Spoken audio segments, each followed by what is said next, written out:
Welcome to Inside Edition Inspirational. Let's start off with some serious girl power. These women did incredible things while pregnant. Anything you can do, they can do pregnant.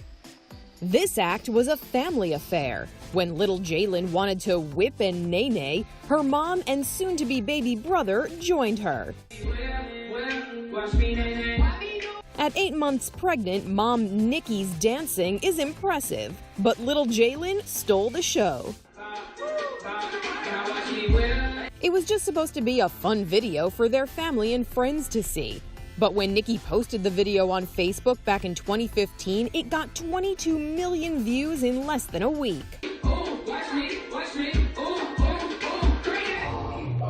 A hip-hop dance teacher still had the moves 7 months into her pregnancy. Christina Little says she continued to teach and dance through her first 2 pregnancies, and she felt well enough to keep working through her 3rd. This video was taken during a class when she decided to join her students for their final dance routine. Christina says she was able to do all the same things she could before she was pregnant, and as long as her body was feeling good, she was going to keep on dancing. Putting my shoes on has gotten a lot more difficult. In 2016, Inside Edition caught up with Olympian Sarah Brown, who was still running 10 miles a day while 8 months pregnant. At the time, she was considered a top contender for the Summer Olympics, but she admitted that she wasn't training as hard as she normally would. I'm now carrying a bowling ball on the front of my stomach, and that changes a lot on your body. Look at her hand. While some questioned whether it was safe for her to continue with her training, Sarah said she always put her baby's health first. But she got the okay from her doctor to continue running.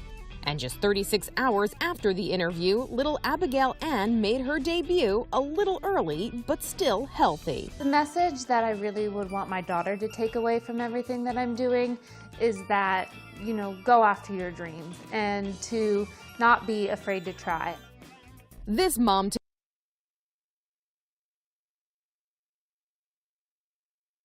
weeks pregnant. Emily Breeze says she didn't see any reason to take a break from her CrossFit and weightlifting routine while she was carrying a child in 2016. I figured I'm going to stay fit, stay healthy, and I want to promote that to everybody. Emily posted videos of her workouts to Instagram where she got a lot of praise and some questions about whether this kind of workout is good for her. The simple answer, she says, is yes. You need to stay with what you have been doing prior. There's plenty of research out there that says a healthy mom and a healthy pregnancy will help create that healthy baby, and I'm just sticking to what I know. My body keeps telling me, yeah, everything looks good, keep going. Another mom experienced similar criticism for videos she posted of her deadlifting 275 pounds while she was 6 months pregnant. I'm getting a lot of heat online that I'm crazy and that I am a terrible mother. Yanya Militunovic says she's not doing anything unhealthy since she was doing all of this activity before she was pregnant.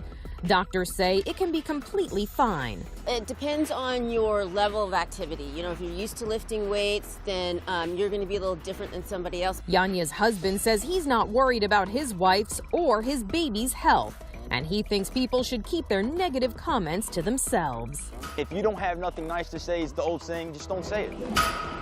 If paralysis couldn't stop one determined woman from completing a half marathon, then pregnancy. News Chief White House correspondent Nancy Cordes is right here in Studio 57 with us. Nancy, it's always great to see you in person. It is fantastic to be with you. You're usually in that giant screen behind you. I just wanted to read, I just noticed that the former president, on his way to the court, sent a social media message saying that this is surreal.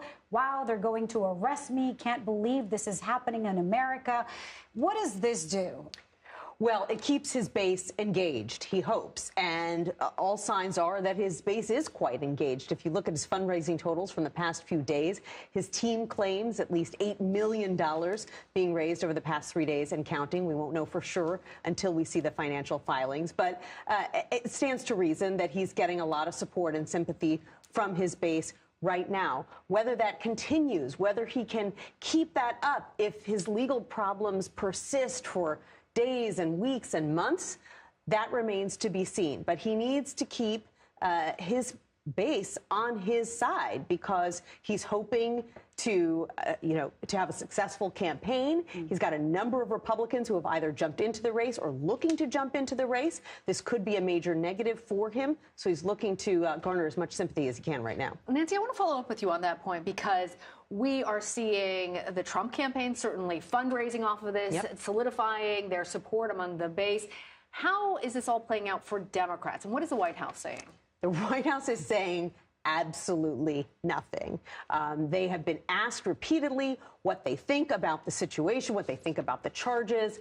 They consistently say no comment, no comment, no comment. They do not want to get dragged into a conversation about this, even as they're very happy to let Trump take up all the oxygen right now. They think that this scene of a former president being hauled into a courtroom to answer to charges against him is a good thing for them, at least right now. Now, the president was asked yesterday if he's concerned about unrest. He said he isn't, that he trusts the New York City Police Department. So it's not that he's never going to weigh in on this, but they have, time and again, when it comes to controversies surrounding the former president, Mr. Biden's predecessor, particularly when it comes to legal issues, they try to say as little as possible, partly because they don't want to appear to be interfering with the legal process. And with the election, because that is actually something that's happening, even though we know that the current president has yet to declare. All right. Well, we want to bring in now CBS News Homeland Security and Justice reporter Nicole Skanga. Nicole, on Nancy's point about security, tell us how the Secret Service might be involved, not only during this period, the arraignment, the arrest, but now it looks increasingly like they will be invested in the long term in a trial. Yeah, that's exactly right, Lana. Where Secret Service goes, or rather where the former president goes, Secret Service goes. And that includes, what is happening right now, obviously escorted in the motorcade up to the Manhattan Criminal Courthouse. But beyond that, they will be, I'm told, present during that fingerprinting as the former president is read his rights, as he proceeds, to be arrested, as he continues to surrender to law enforcement. And then they will, of course, have a presence within that courtroom today. There is a sweep that is ongoing of the Manhattan Criminal Courthouse that is happening in conjunction, of course, with law enforcement, NYPD there. But Secret Service has been involved every step of the way. And when the former president, returns to Mar-a-Lago, which we expect will occur later today, to make an address later tonight at 8 p.m. to some of his supporters, his allies, back at his Florida estate, there will be a large Secret Service presence there as well, similar to if he was giving a campaign speech or rally. And so really, it is sort of this unique case of a former leader, a former president appearing to face criminal charges in court and being escorted by Secret Service. Although, we should point out that this is not the first time that Secret Service has in fact escorted a U.S. leader to a courthouse, although you have to go back nearly 50 years for the previous time Vice President at the time, Spiro Agnew, appeared in a federal courthouse in Baltimore back in the 1970s to enter a plea and resign from office in connection to his failure to report federal taxes. One difference in that case, Secret Service kept their mission largely a secret. Today's, travel of the former president, President Trump, not at all a secret, very aware of all of the movements that, he's been making. But interesting that it's not entirely unprecedented, although certainly a unique scenario for the former president and his security detail today. Well, on that note, I want to bring in Kirk Burkhalter, who was spent previously 2 decades as a detective in the NYPD. He's a professor for New York Law School and currently serves as the director of New York Law School's 21st Century Policing Project. Kirk, I want to start by asking you about your former police department. What do you make of just all of these efforts, everything that has gone into dealing with security on a day like today? Is there anything that has surprised you so far? Actually, no, nothing has surprised me, and I'll tell you why. This is what the New York City Police Department does. I mean, keep in mind, this is the police department that protected and assisted the Beatles when they arrived decades ago. So New York City is home to the United Nations and consistently has foreign heads of states and dignitaries and high-profile figures. And the New York City Police Department is very much used to coordinating with all forms of law enforcement entities and emergency service entities. So I didn't see anything surprising, and that's a good thing, because this is something that the police department has consistently done rather well. One thing to point out, and I believe some of your guests have pointed out, is there is so much that you don't see that's so important. Remember, there are trains that run under the courthouse. So the transit bureau portion of the police department is going to be active there.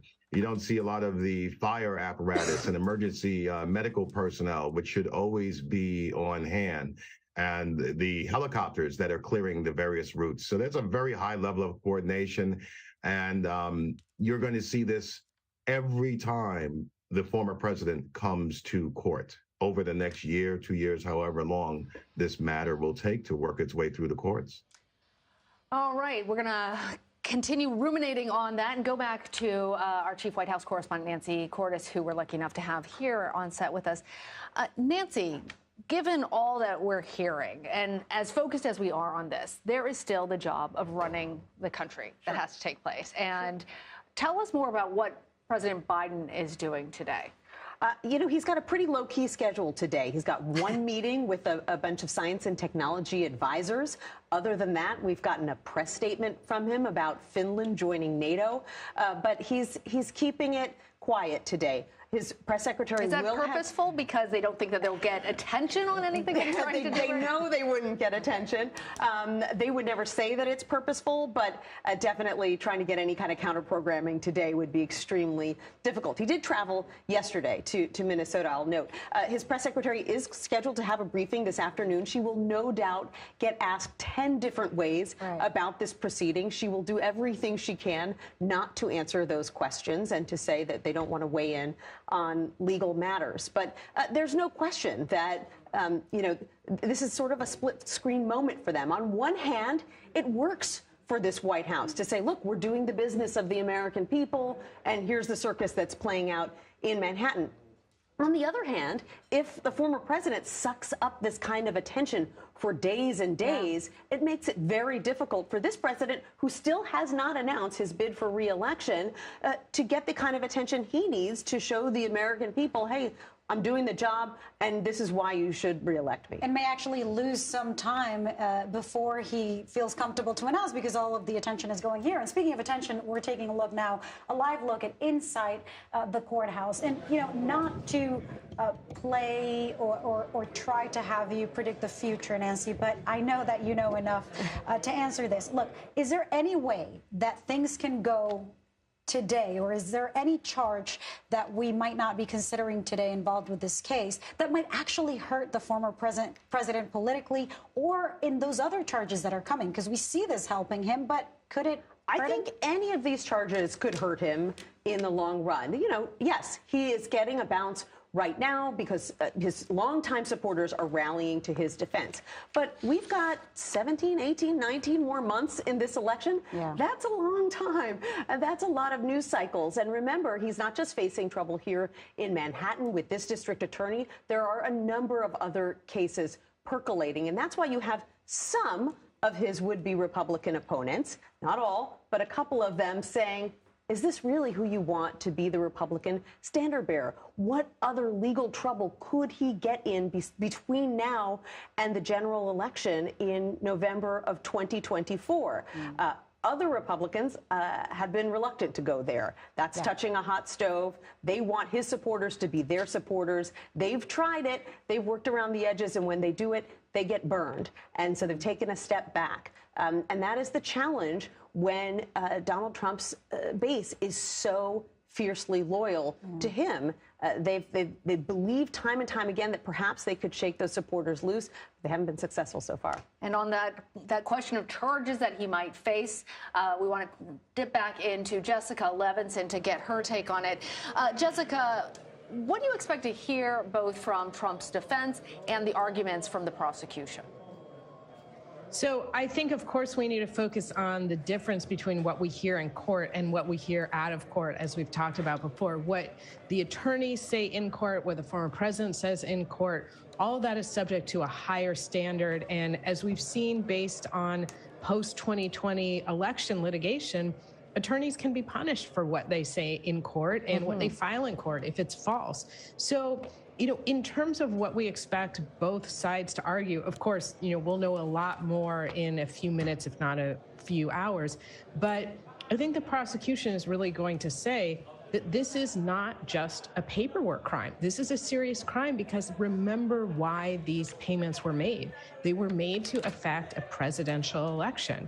And in that way, I think they're going to try and zoom out and for the jury kind of situate this and explain this isn't like you members of the jury making a bookkeeping or accounting error. This is very serious. It's affecting who is going to be the leader of the free world. I think for the defense, there will, of course, be what we hear outside the courtroom, that this is a witch hunt, that this is just weaponizing the legal system. But in the courtroom, I think we're going to hear something much more narrow. In the courtroom, I think we're going to hear arguments about the statute of limitations, saying that the case is too old. In the courtroom, I think that we will hear arguments that the former president didn't form the intent to commit or conceal another crime. Intent is a high standard.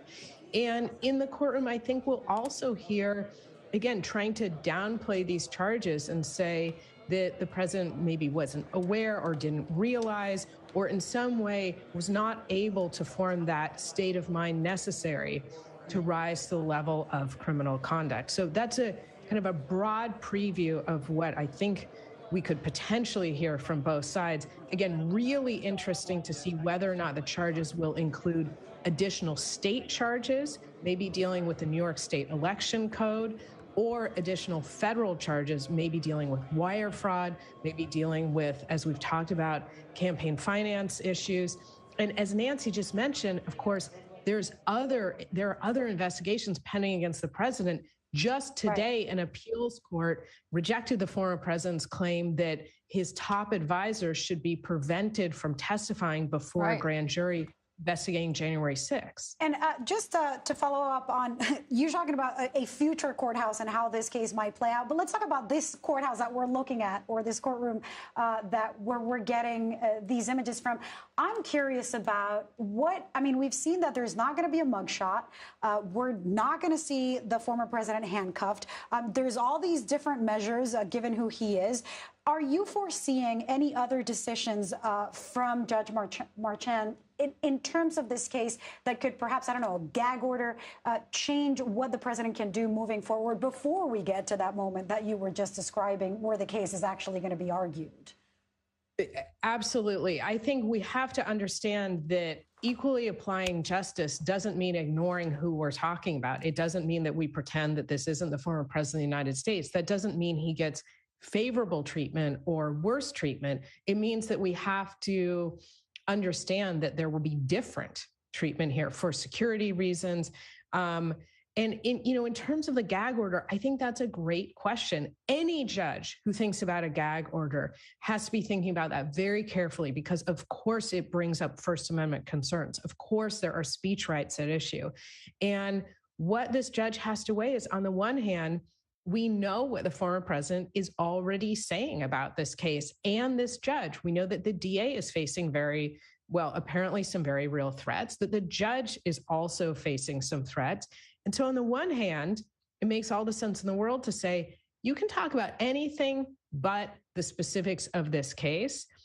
On the other hand, you can imagine all the criticism that any judge would get, where people would say he's stifling the former president's First Amendment freedoms. This is just the type of First Amendment chill and freedom of speech chill that the deep state is always trying to impose on the former president.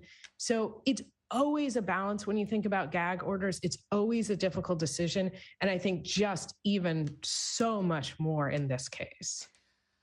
Let's hear what Nicole Skanga, our Homeland Security and Justice reporter, has to say on this point, because even as there's questions about whether or not there could be a gag order imposed by the judge, we saw Trump on social media actually talking about not only the DA, the judge, but also bringing up their families, which in a group of angry protesters, angry supporters, and people that Homeland Security is watching as possible threats.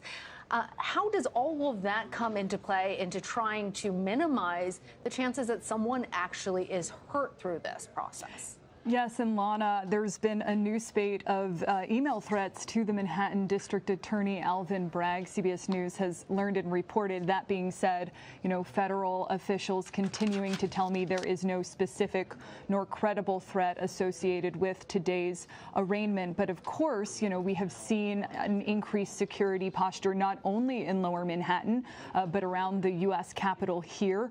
Concerns continue about the potential for a lone wolf attack. Now, when it comes to what Jessica was referencing in terms of, equal justice and the treatment of the former president here, a lot of our viewers might be asking, why is it that the former president's being fingerprinted?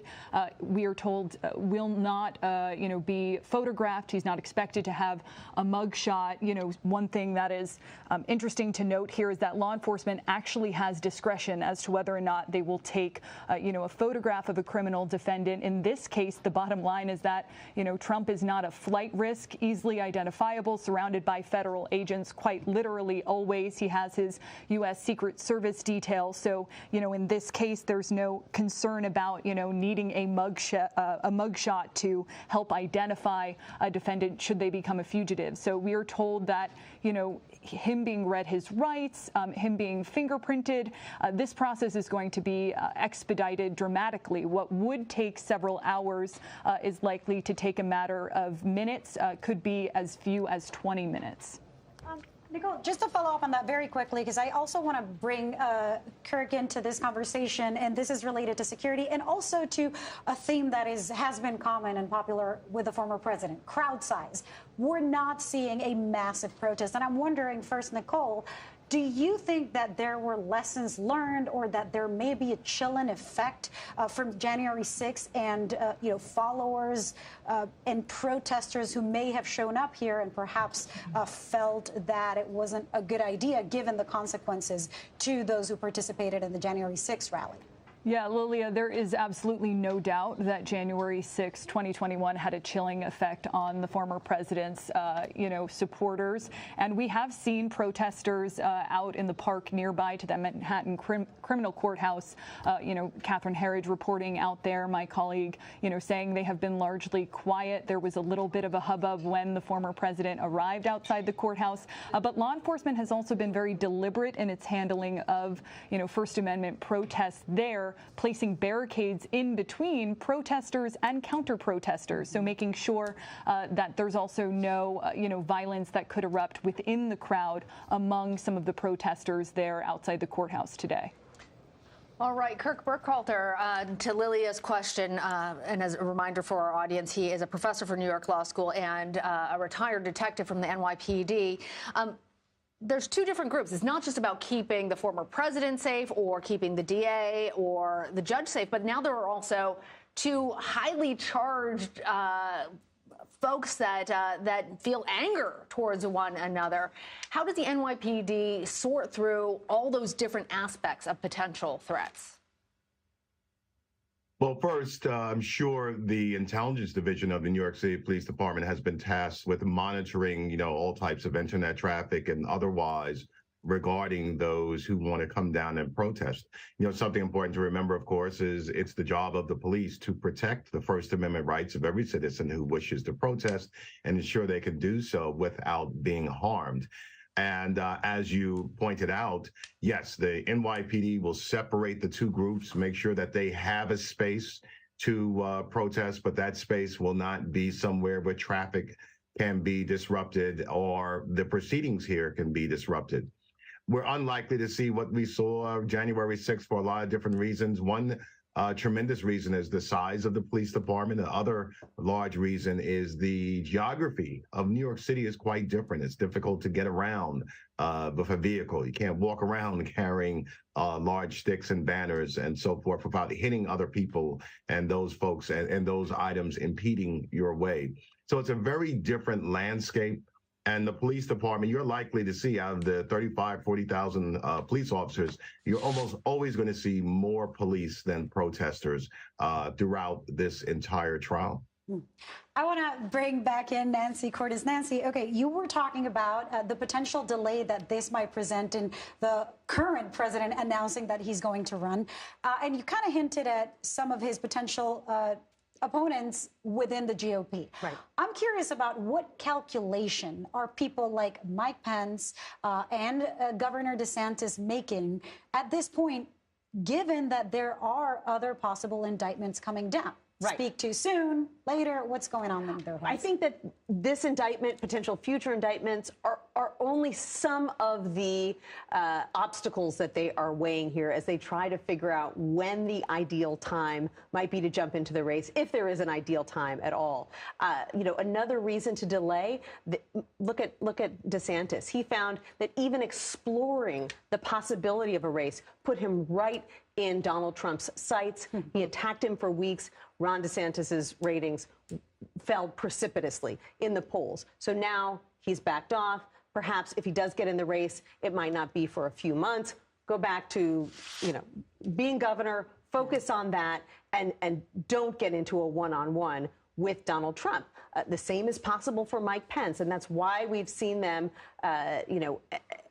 when they poke the bear, it doesn't tend to work out very well. They poke the indictment, but not the bear. Well, Ron DeSantis, he came at it sort of obliquely, and at one point he said, well, I don't know that much about threw a lot of shade as he managed to that was the closest he got. I don't know about paying off a porn star. I don't have any information about that. Right? Yeah. That did not go over well with President Trump and his supporters, and that is what makes this so tricky. You do have some Republicans who are more comfortable sort of playing that antagonist role. They're not as eager to try to siphon away former President Trump's base right now. I'm thinking of people like Chris Christie or even Asa Hutchinson, former Arkansas governor, who just announced he's getting into the race.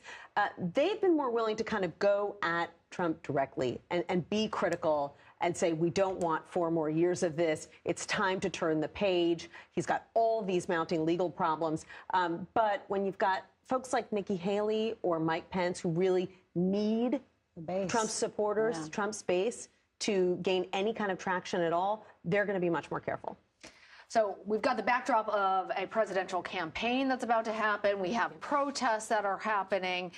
We have all of the security concerns now. So I want to bring back Jessica Levinson to ask about whether there is the potential that New York City is not the right venue for this. We heard the former president saying that he thought that it should be moved to Staten Island. Not really necessarily a basis for that, except that he felt like there's more support for that there was more political support, more Republican support in that venue. But even on that question of standing, what can you tell us about the potential that this gets moved and why this is in this particular court? So I don't think there's a high potential that this is moved because the conversation you just had, which is that there's no legal reason that I can see where the events here took place in a different space or because this judge simply can't be fair. I mean, the reason I think that Trump has put forward is because the voter registration numbers are against him. And having voter registration numbers against you in a jury pool is not a reason for a change of venue. So if that's the best they have, if they say, well, this judge is biased against us because it's a judge that oversaw the Weisselberg trial and guilty plea, and because they're looking at registration numbers and they understand that there are more Democrats than Republicans, that's not a reason for a change of venue here. I do think it highlights an important point, which is that jury selection, if it comes to that, will be long and absolutely key. And let's remember, every juror in the world has preconceived notions. Every juror in the world has some private bias. That doesn't mean you can't be a juror. It means you have to be able to walk in there and say, what are the facts of this case? What is the applicable law? and make that determination independent of how you feel about political issues.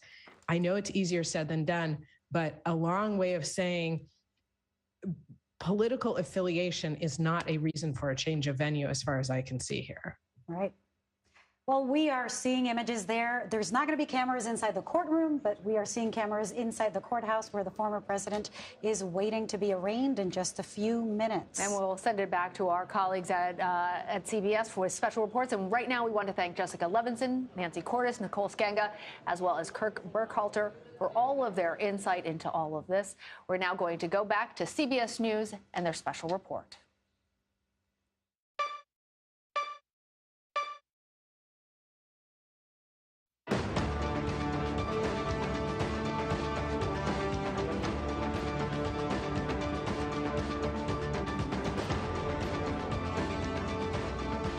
This is a CBS News special report. I'm Nora O'Donnell in New York. It is 2 o'clock in the afternoon, and you're looking now at the 15th floor hallway of the Manhattan Criminal Courthouse, where in just moments, former President Donald Trump will be arraigned in the landmark legal case against him. Right now, he is being processed, and when he walks from those doors to the courtroom, he may stop to speak to the cameras there.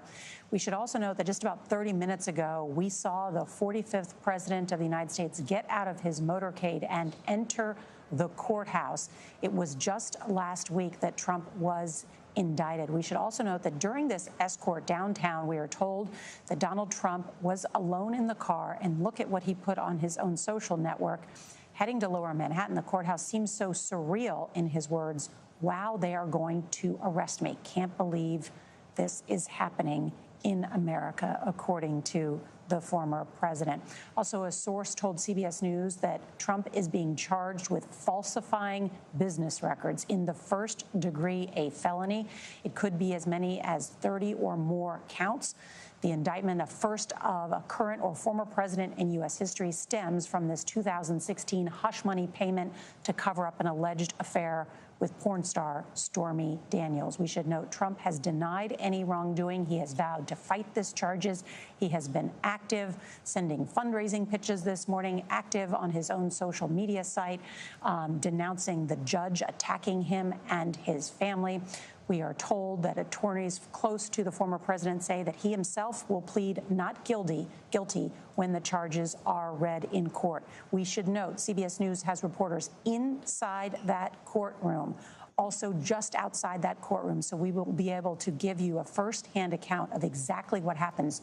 No cameras inside, according to a judge's ruling just late last night.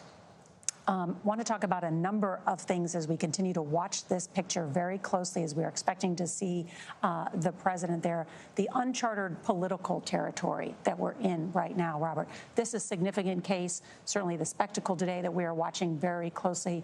But the former president faces legal jeopardy on a number of fronts. He really does. And this is uncharted political territory, but it's not necessarily uncharted Trump territory. We talk about this unprecedented nature, but it actually has a precedent in Trump's own life. You go back 50 years, 5 decades, the Trump Organization in New York has been under investigation at various times. He has been a creature of New York, of the tabloids, of the business community, of the legal community, a Trump lawyer. I mean, that list is very long about all the people who have been a Trump lawyer over the past 50 years.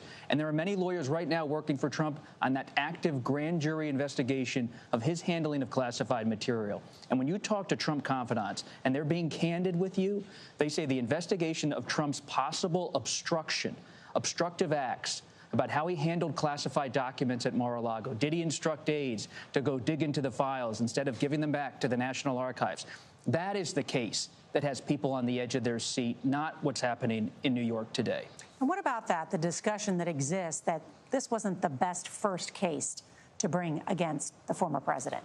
Well, it may not have been the quote-unquote best first case, but it is in fact the first case. So it's always the prosecutor who can get to the indictment first, as long as they have really done their homework. And we have to remember, it's not just a prosecutor. You have 23 grand jurors who hear evidence, and it is really their decision. It only takes 12 of them, but they decide if there is probable cause to go forward. Perhaps there are people who would have rather seen the Mar-a-Lago Mar-a-Lago document case, the obstruction case, the January 6th case, the Georgia case, but you don't get to do what you'd rather. And this particular case has been built by prosecutors for years under multiple district attorneys, with outside prosecutors of great reputation brought in to try and bring this case. And it's only now, after that hush money payment made in 2016, only now, what's in this indictment that we're about to see? Well, Jeff, I just wanted to add about the fact that this was called the zombie case, that within the office, that it would grow again and then fade again. And so that was its nickname. Yeah, I think in some ways, I think people might be underestimating this case and underestimating Alvin Bragg. You know, he is someone who grew up in New York, Harlem, went to Harvard. He was elected to this job in 2021, walked in the door in 2022, but he walked into a case that was sort of incomplete, and it was somebody else's, another DA's work, essentially. So are you going to put your name on somebody else's case like that? No.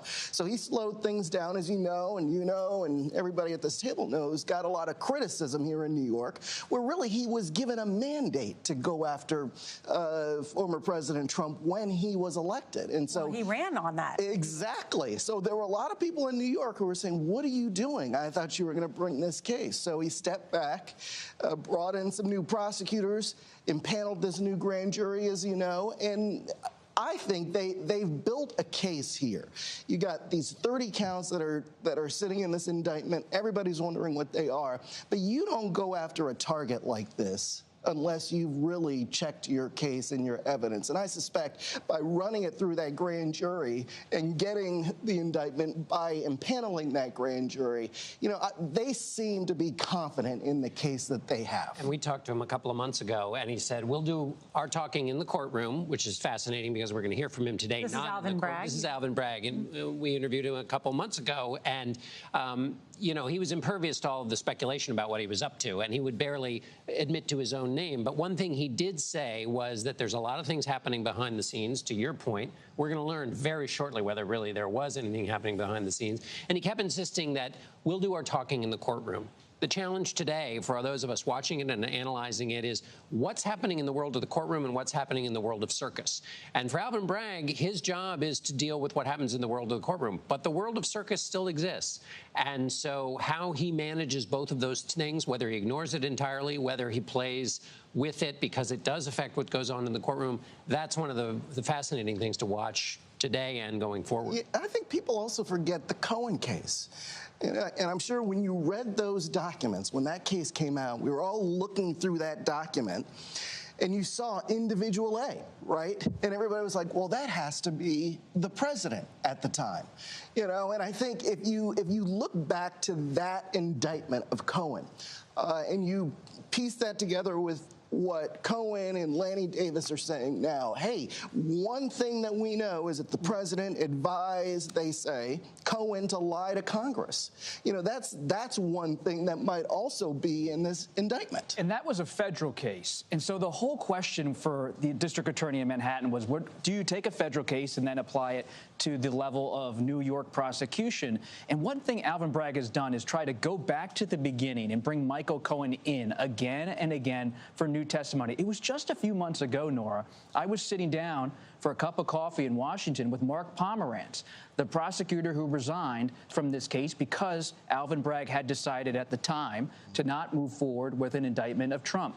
But what has happened since I had that cup of coffee? Alvin Bragg keeps bringing back Michael Cohen. Sometimes I feel like Lanny Davis and Michael Cohen, Michael's lawyer, live outside of that courthouse. They're in front of it. Well, Mark Pomerantz was critical of Alvin Bragg. That's why he resigned, wrote a whole book about it, which some people may say may prejudice this case. But what was the heart of what Mark Pomerantz, as the prosecutor, spent so much time working on this? I mean, he compared Donald Trump to Gotti.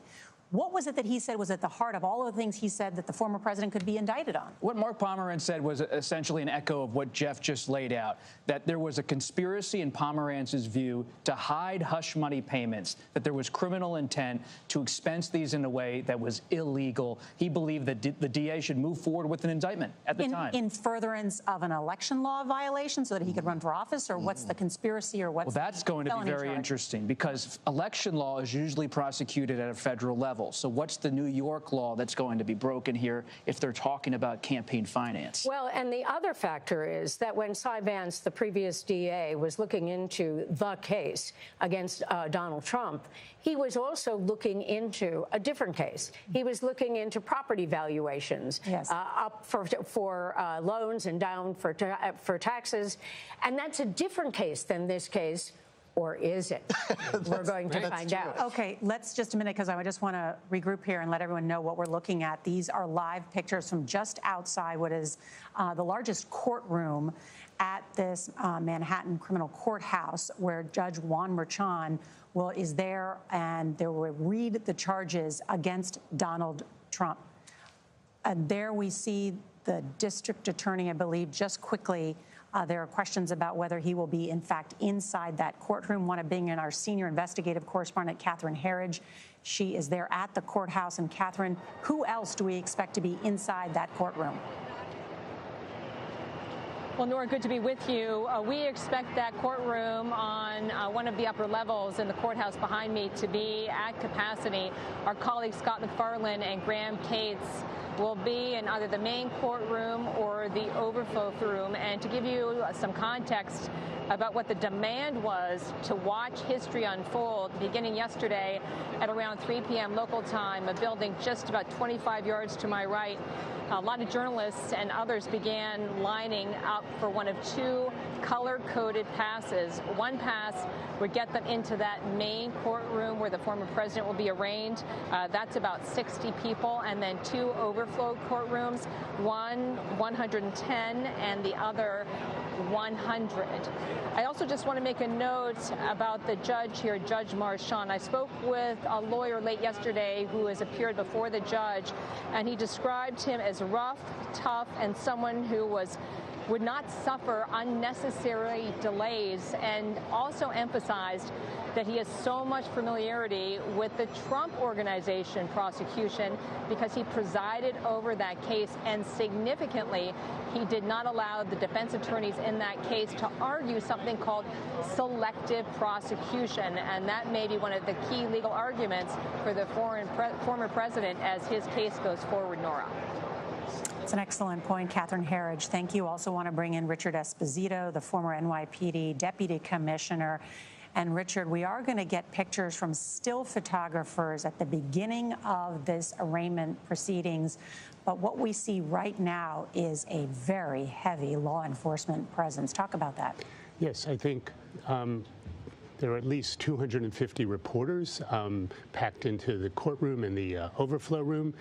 In the courtroom itself, we're told at least 24 court officers. That's a very heavy presence. There's a source that says there'll be a court officer in every pew, and a source that says the Secret Service is keeping the seats closest to the aisle that the president would walk down empty, vacant for security reasons. So we're going to see a packed courtroom, a lot of blue and white shirts of security officers. There'll be senior court officials in the back of the room. Those are the ones with the white shirts. And you can see from the presence outside, and this was the courtroom Harvey Weinstein was tried in, it's already a significant presence right outside the court. And as you noted, the DA took that short walk that former President Trump's going to take from the elevator to the court in his case. And then we'll see how he's protected as he goes in. And Richard, I understand you've been reporting this morning about a new spate of email threats against the district attorney. What have you learned? What we learned this morning was from the folks who investigate cyber threats that they'd received another spate of these email threats against District Attorney Bragg, one of them saying there was a bomb, another one saying with a detonator. And it looked like the threats were coming through a Russian server. There's some suspicion that that could be mischief, hacking to cause trouble, but they still have to go through the server back to the internet provider and make sure it's not being masked and it's actually a domestic threat. Nothing has yielded anything that emergency service or bomb squads are concerned about, but they're going to run each of these down, Nora. Richard Esposito, thank you. We should note that in New York, falsifying business records can be a crime, and We are told that Mr. Bragg has built his case around that very charge. Want to bring in Ricky Kleeman.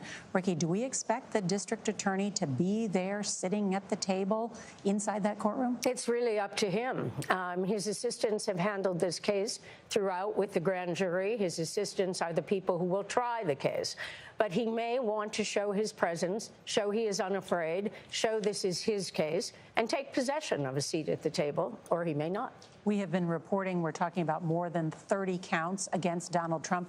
Will they all be felony counts? We don't know. Certainly, it makes sense that if you're going to take a check and say that that is falsifying a business record along with an entry in a journal and say that that's a misdemeanor, that would be very foolish indeed. You may as well wrap it around the other crime that allegedly would be the crime of concealment, whether it's federal or state, and at that point make them all felonies. On the grounds that this conduct essentially was intended to conceal another underlying crime. Correct. Perhaps an election law crime. On that note, we have an expert on that very topic, so I want to bring in Jerry Goldfeder. He is an election and campaign finance lawyer. Jerry, so good to have you with us. Answer that charge that has been made. Well, why is this illegal that Trump paid off someone he may have had an affair with? What's wrong with that? Well, if he's good to see you, if it's proven that he has conspired, perhaps with Cohn, perhaps with the National Enquirer people, to unlawfully promote his own election, that's a violation of state election law. Normally, a federal candidate goes by federal election law, and the federal election law preempts, oversees, supersedes New York State and every state election law, except there are exceptions. So if, in fact, the indictment states that he conspired to promote his own election by unlawful means, by violating state election laws, Alvin Bragg is on solid ground. And what would that mean in terms of when this case goes to trial? It would mean that he has to, the district attorney needs to prove beyond a reasonable doubt, and the jury needs to accept the fact that, in fact, all these transactions, the hush money payments, were in furtherance of the presidential election. His defense is it has nothing to do with the election. It had to do with Melania, his family, God knows what. And the jury is going to have to adopt the district attorney's evidence, testamentary evidence and documentary evidence, beyond a reasonable doubt that, in fact, it was related to the election. Well, why else would have Donald Trump given money to Stormy Daniels? That's a good question, and we'll hear his defense. It's like when John Edwards was indicted a number of years ago for the very similar situation, and his defense was he was really trying to protect his family life, his reputation, having nothing to do with the campaign, and the jury in that case was not convinced by the prosecutor. So it's up to District Attorney Bragg to prove this case and for the jurors to adopt it, to accept that. It's just extraordinary to think about what has happened in the last many years that Donald Trump ran for president and was president of the United States, and all these legal cases that have come about since. And presumably that would go back to your point, Bob. Does the district attorney have any evidence that Donald Trump was thinking or trying to engage in this in the furtherance of getting around those campaign laws? Or does he have a witness beyond maybe Michael Cohen, maybe David Pecker, who says, we had a conversation specifically about this campaign piece of it, and that adds to, it's not just speculation, that you have somebody who was in the room when that conversation was happening and that Donald Trump was participating in that conversation. And while this has been widely reported, just to remind everybody, Robert, again, because you just interviewed Michael Cohen, who was sent to jail because of this, how the money was funneled to Michael Cohen, who then paid Stormy Daniels, to just remind everybody. So in 2016, Donald Trump's running for the presidency, and he wants to keep bad stories out of the news. And it's not illegal to have what's called a non-disclosure agreement. You can pay someone in this country to not speak about a certain issue if you do it above the level, on the level. But what happened here, according to Cohen's version of events, is that Donald Trump told him when he was a candidate for the presidency, told his fixer, Michael Cohen, to take care, with David Pecker, working at the National Enquirer at the time, of this Stormy Daniels situation and potentially other allegations like Karen McDougal, women who have claimed to have had different kinds of encounters and affairs with Donald Trump. She was the Playboy model? Playboy model, Karen McDougal. And so you see what Cohen did is pay them, in Stormy Daniels' case, $130,000. But it was labeled as legal fees. And that labeling of legal fees is what's under scrutiny now by the district attorney of Manhattan. Instead of calling it a non-disclosure agreement and just saying it is what it is, it was labeled as legal fees. And that decision, alleged decision by Trump, implicates him in a possible conspiracy in the eyes of those investigating this case.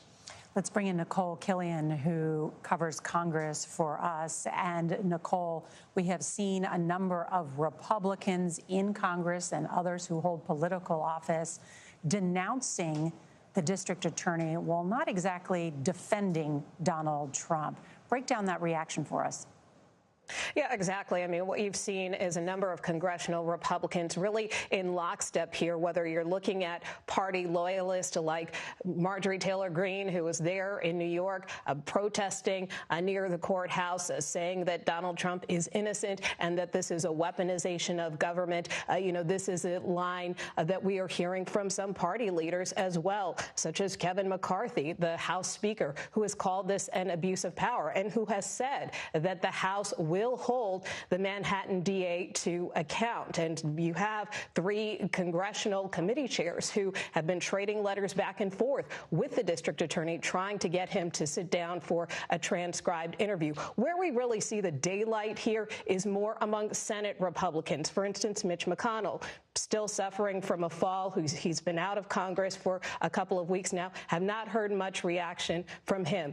Also, when you look at some of these 2024 candidates, while many have backed the former president, for instance, we know Governor Ron DeSantis may potentially launch a presidential bid for 2024. He has aligned himself with the former president on this, as have other presidential hopefuls. But you have people like Asa Hutchinson, the former governor of Arkansas, who just announced a couple of days ago, one of the first to come out and say that the former president should withdraw from this race. In fact, he told me a couple of weeks ago that he thinks the former president has disqualified himself by the way in which he handled himself during January 6th, and that in his view, this is just a distraction and a sideshow that the party doesn't need right now.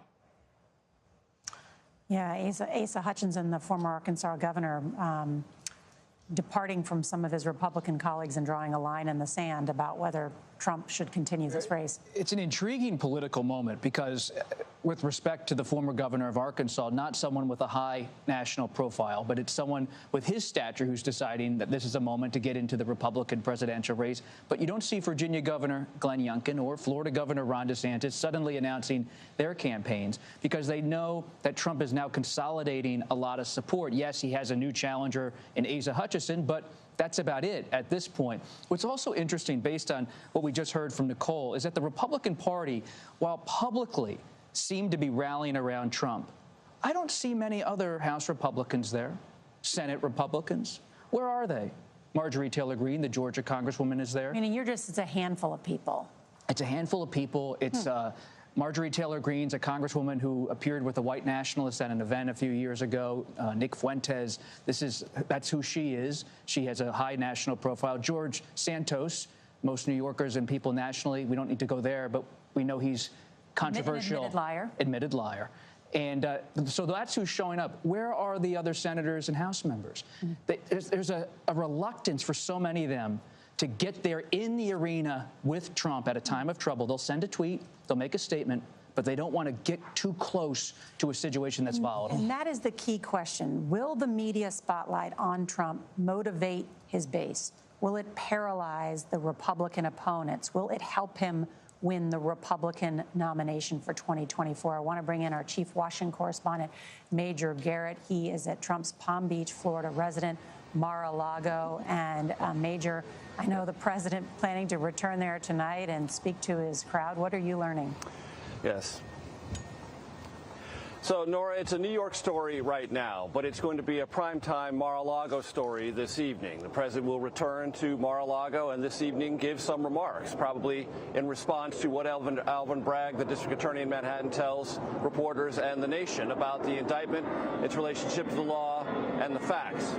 But here's something we already know. Former President of the United States wants to monetize this moment. He's been trying to monetize it for weeks, but he's really trying to monetize it this very moment, because if you, like many reporters and many Americans, get emails from the Trump campaign, you just got an email that said mugshot, new item. It's not the mugshot. It's just a Photoshop. It's, in every classical sense, a head fake. It's a picture of the president. It's not the mugshot. Mugshot's not going to be taken. It doesn't exist. But you can get that fake mugshot on a T-shirt if you send in, and here's the clever number, 47. Let's do the math. 45th president, Joe Biden 46th. 47. There we go. So in this moment when at the panel and throughout this entire judicial process, there's meticulous care about whether there will or won't be a mugshot, no, it doesn't really matter. In the Trump world and the monetization moment, it exists, if only for the purposes of raising campaign donations. And Major, to do some drilling down on that, for people who think that they're sending in that $47 to help Donald Trump run for president, how much of that money is being spent on the campaign and how much of it is being spent on his legal defenses? So the campaign is the one sending out this email. It's not from one of his super PACs. It's the Joint Committee for Donald Trump for President. So it is a campaign solicitation. And the campaign, because the Republican National Committee will no longer pay Donald Trump's legal bills, will have to pay that. So you can further the campaign interest, the political interest of the former president, or you can help him out on the legal side. Either way, whatever the campaign decides to do with that money, it's up to the campaign, but it is clearly for the president's campaign in 2024 for the first Republican nomination, and if he secures it, the presidency of the United States. So he can use it for legal fees? Indeed. Look, campaigns have legal fees, and it would be up to the campaign to decide if this is the allocation that it wants to make in order to do that. And there are plenty of documents that show that the Trump campaign has allocated funds for legal expenses. This particular case, at this particular moment, we'll have to wait for the filings on that, but it is permissible. And Major, what about what we're expecting to see tonight when Donald Trump returns to Mar-a-Lago? So Mar-a-Lago is the place where he is safest. He is very revered. It is a private club, so a good number of the crowd tonight, we're estimating or getting estimates, 500 to 700 will be club members, and therefore fans and paying customers of Mar-a-Lago. There'll also be invited guests. Some members of Congress who have long been in the trenches with former President Trump may be here. And the length of the remarks, we don't know yet. And whatever they are now, and there's a sense we've gotten that they have some prepared remarks, but they are going to deal, at least in part, with what the district attorney in Manhattan says when he talks to reporters later this afternoon. And my guess is, whatever that district attorney says, Alvin Bragg, on behalf of this case, the facts, the assertions, and how they fit with New York law, the president will reshape his remarks to respond specifically to those assertions from the district attorney. But Mar-a-Lago is, if anything, a very safe space for former President Trump. He wants the primetime visibility. He wants to make sure he's on plenty of cable networks and churning the story as much as he possibly can, and, oh, not incidentally, monetize it along the way. And there we see members of Trump's legal team that have just exited out those doors, so it probably means just any moment now we are going to see Donald Trump. We just saw Boris Epstein, one of his longtime political and legal advisors there, walking out of the room. Who is also under legal scrutiny right now. In some of these other cases, he's being questioned. We should note that in that group of people that we just saw, not only Boris Epstein, but of course Joe Tacopina, who we've seen on television, as well as Susan Necheles, who is one of his Trump defense attorneys as well. Let's listen in now. President Trump, will you come speak to us? President Trump?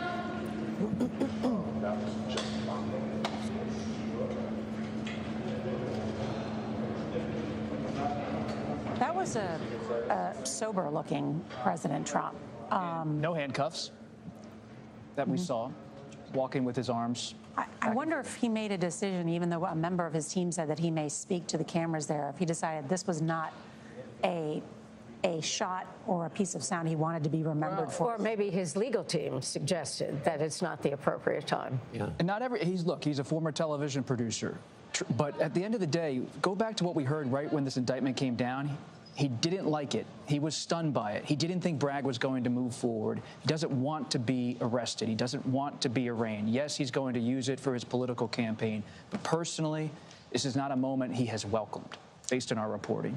I wonder if Scott Frederickson is still with us, who is a former federal prosecutor who has focused on white-collar criminal defense. And Scott, you see the president's face there, and as you know, this can be a sobering moment when you're under arrest and you've been fingerprinted and read your rights.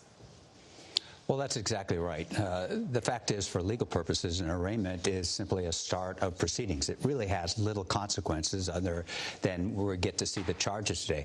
But there is an emotional impact, in my experience as a prosecutor and defense counsel, that is rather stunning. It's the first time for most people when they are exposed to our criminal justice system. They realize they're in custody. They're with law enforcement. They are not free to move. They see bars. They see a holding cell. They see locked doors. They realize their freedom is no longer theirs. So for most individuals, this experience is embarrassing, humiliating, and somewhat frightening. They see the future they might have. He's technically under arrest right now? Mm-hmm. That's correct. I have seen, to echo Scott's comments, that when I have brought people, particularly white-collar people, into being processed, that even the most arrogant, even the most boisterous, suddenly become very, very quiet. Mm-hmm. It is sobering as your word. That really is the right word. It really dawns on you that your life will never be the same. Yeah, go ahead. Go ahead. I'm sorry. Well, going back to Bob's point, it's wise to remember that this is also may very well be the staging that Donald Trump, for whatever reason, wants at the moment. But the other thing is that Donald Trump does not like to be constrained when he doesn't want to be constrained. And if this is a moment of constraint, that would be uncomfortable if that, in fact, is what we're seeing and not a staged determination on his part. I want to bring back in Richard Esposito, because, Richard, you can talk about what's just happened in the past 20 minutes. It's a very sobering 20 minutes. You walk into an office with district attorney's office investigators and prosecutors. They inform you you're under arrest.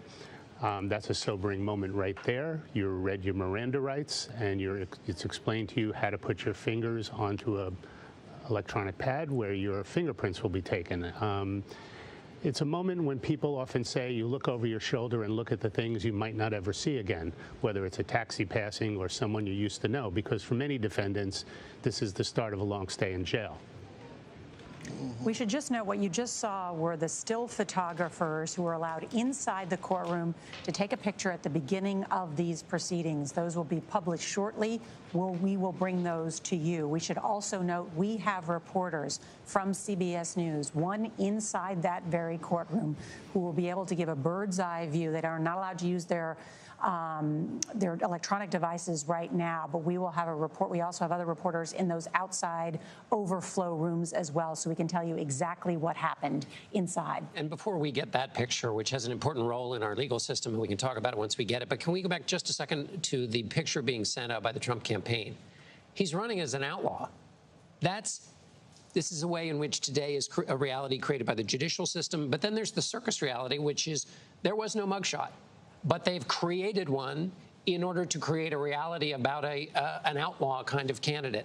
That's, again, a way in which the unreality of the circus, which we've seen through the Trump years, which is a person who's very skilled at creating his own reality, is bumping up with the real reality, which is there's no mugshot, but also that he was arrested today. You know, Robert, I was struck by when Richard was talking about what Donald Trump just went through, being surrounded by these prosecutors, being fingerprinted, being read his rights. It popped into mind as someone who has spent some time with Donald Trump, and I know you've spent a lot of time with him for interviews that you've done with Bob Woodward. He's a man that likes to be in charge of the room. he takes up a lot of oxygen. He talks a lot. He's domineering. He can be aggressive. In this case, he would not be able to be the Donald Trump that we all know. The first time I met Donald Trump back in 2011, went up to Trump Tower, and you go to that 26th floor office, what's on the wall? Pictures of himself on magazine covers, pictures of himself with celebrities. Yeah. This is someone who for his entire life has studied the image of Donald Trump, cultivated the image of Donald Trump. You think about him in interviews. I've always said it's best to interview Trump over the phone because in person there's always the character of Trump, the presentation of Trump. This has been key to his business career. It's not just about buildings and golf courses. It's about marketing a brand. When you look at his valuations of his fortune over the years, you'd always value his brand at the highest level of his entire fortune.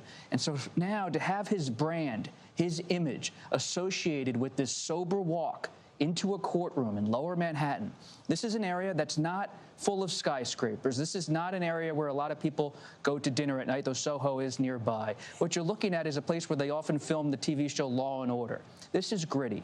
This is not the Donald Trump image he has worked so hard to maintain. And he did that in New York.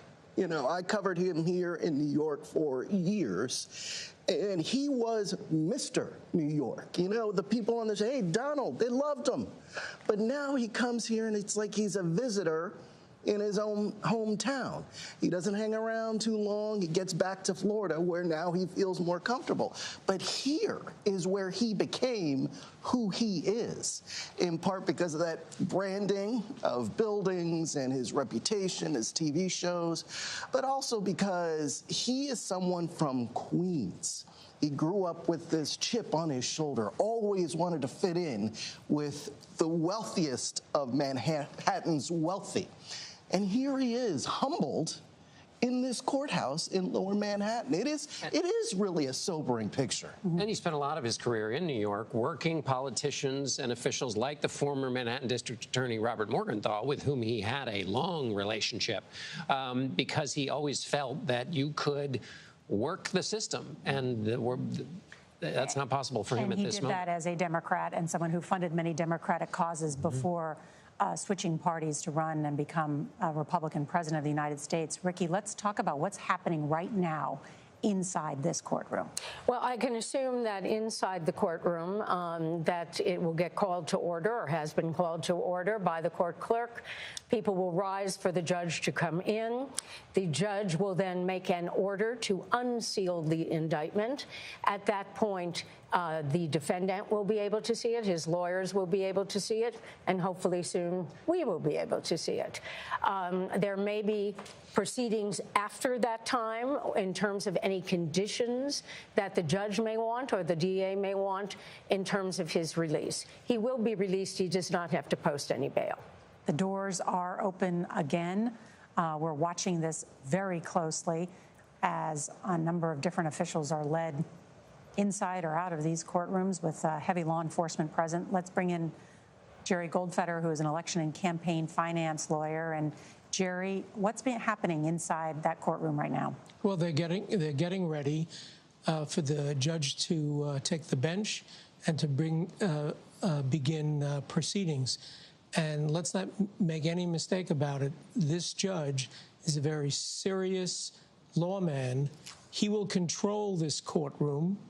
He will make certain that everything goes according to protocol in a very serious, somber, sober way. So whatever kinds of drama we have outside the building or even in the corridors are not going to occur in this courtroom. And I think that's the reason why the judge made the determination not to have cameras in the courtroom. I think the procedure is going to go just by the book according to the judge's wishes. We are just getting the first picture in from inside that courtroom with Donald Trump surrounded by his new legal team, as well as some of his previous legal counsel there, and facing these particular charges. We should talk about Judge Juan Merchan, who has previously presided over the convictions and guilty plea just last year of 2 Trump Organization companies and their former chief financial officer, Alan Weisselberg. He's also overseeing the criminal proceedings involving Steve Bannon. He has been a justice in Manhattan State Supreme Court for 14 years, and he's been described as someone who is pretty straightforward and tough. One question is whether he will impose a gag order today. The difficulty, Nora, about the gag order is this. How do you enforce it? You have someone who is running for the office of president in the United States.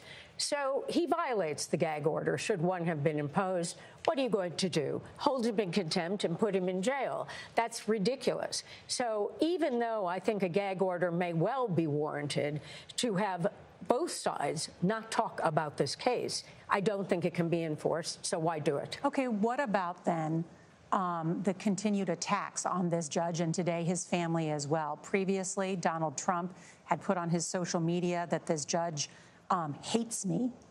Today, he denounced his family as well. Can Donald Trump continue to personally attack the judge, the district attorney, and others? Well, the difficulty is what I say. How do you stop him except by throwing him in jail, which does not really serve anyone? The difficulty is really also his argument that goes back to January 6th, free speech. Well, I want to bring in Jerry Goldfeder one more time because, Jerry, we already know Donald Trump wants this judge to recuse himself. He wants the trial moved to Staten Island.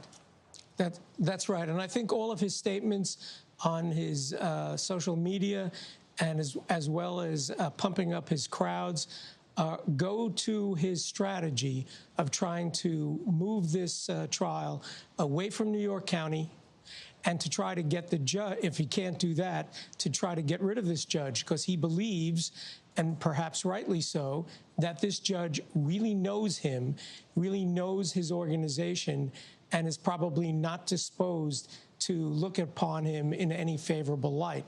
So I think that is his strategy at this point. I don't think it's going to work. I think this judge is going to retain jurisdiction, and I think this trial is going to occur in New York County. Donald Trump has been arrested. He's been booked. He's been fingerprinted. He is now being likely read this indictment, which we are all anxiously awaiting to hear what is in it. He's learning the facts of the case right now, and his ears are coming whatever is up there against him. Ricky, I want to ask you a question, which is, as one of his lawyers, is the advice likely to be, hey, stop attacking the judge, because the judge may hold your future in some of his rulings? I mean, it may make your future easier or harder depending on how he rules. So isn't it always better not to attack the judge? Of course, it's better not to attack the judge. And of course, if I were his lawyer, and I'm sure that when you have lawyers who have real quality, the addition of Todd Blanche is a wonderful addition. They are telling him to just stop. They are telling him that anything he says could be used against him in a court of law. You do not want your client talking, let alone threatening. I do think that it really is true what Jerry says, that this is a strategy to try to get the judge to recuse himself. I also agree it's not going to work. So what you do is you've gotten under the skin of a judge, but a judge like this, with his reputation, is going to push it aside, and he is going to rule fairly in the courtroom. But does it serve you in the end? You don't want that subconscious going to say that this is someone who is threatening me, let alone my family. In recent days, I was talking to people close to Donald Trump, and I said, what's he saying behind the scenes? And they said, it's not just what he's saying, it's what he's sending. He has been sending some friends and advisors articles about the crowd size in Waco, Texas, where he recently had a rally where his message was very grievance-driven. And that is a sign to me as a reporter that what's coming is political war. If you're the judge in this case, or the prosecutor, you may want this to unfold in a certain way, abiding by certain norms, but you are in a norm-free zone when you deal with former President Donald Trump. He is on the march, on the campaign trail, trying to run for the Republican nomination, and he has shown in every instance of his recent life that he will shatter a norm at a moment's notice if he believes it'll get him ahead. Well, he tried to shatter norms by inciting a mob on the Capitol of the United States, the January 6th insurrection. He now faces legal jeopardy because of that. And those that ended up storming the Capitol have also met the long arm of the law, with more than 1,000 charged and many of them in jail for what they did. So when people question, will there be accountability for the former president and those who answered his call, we've begun to see some accountability. No? Yeah, and I think, you know, if those cases, the January 6 cases, have helped law enforcement in this case. And I say that because you have this former president who's trying to rile up his supporters. But if you look at what some of his... There weren't big protests here in New York. Exactly, right? Because some of his supporters are saying, wait a second, it's a trap. It's a, you know, false flag operation. The police are going to get us if we show up. Jail. Exactly, exactly. I want to bring in Scott McFarlane. We mentioned we have reporters who have been witnessing what's happening inside that courtroom. Scott, tell us what you've been seeing. Donald Trump has just pleaded not guilty to 34 counts of falsifying business records in the first degree. He's seated at the defense table, surrounded by 3 defense attorneys, wearing his suit and his red tie, spoke in a pretty loud voice when he said not guilty, as the clerk of Judge Juan Marchon read the top line: 34 counts of falsifying business records in the first degree. This is ongoing as we speak, Nora, but we have this development from the courtroom. This arraignment began moments ago, took very little time to get to the plea from the 45th president of the United States. Scott McFarlane, you are the only one reporting this right now. You've been witnessing what happened inside that courtroom. What did it look like when Trump entered? Well, he walked in slowly, and once he sat down, the pool photographers, the still photographers, were brought in, a few of them, and he smiled in their direction as they got their cameras ready. They read the case number. This is for the history book. This case is number 71543-23 here in the Manhattan courthouse. He sat with no paper, no pens in front of him. His attorneys all had books out and pens out. He just sat with his hands in his lap, kind of hunched over at this old wooden defense table. This is such an old, dank courtroom. It's not the palatial or grand courtrooms in the federal system. And it's a very humble courtroom, and he is sitting with his shoulders slumped, his hands in his lap.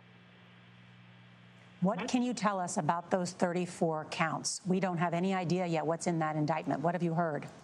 Well, this is what we're going to find out in the coming minutes, but it's all the same count, according to the clerk who read the indictment. 34 counts of falsifying business records in the first degree. There is possibly some connected tissue between falsifying business records and some other crime, but that's what's ongoing now in the courtroom. There is an overflow courtroom just across the hall, and both of them are pretty jam-packed with spectators, not just journalists, but citizens who waited in line since 1 in the morning to get a seat in here. Former president, as you'd imagine, Nora, just surrounded by law enforcement, not just Secret Service, but there is New York police, there is New York State court security, and there is a group of police out in the hallway monitoring activity here. No phones allowed in the courtroom, and the judge got a challenge from the media organizations to open this up to phones and laptops and to cameras, and the judge rejected all those motions. So all this is happening behind closed doors with a feed, a video and audio feed going across the hallway to an overflow room.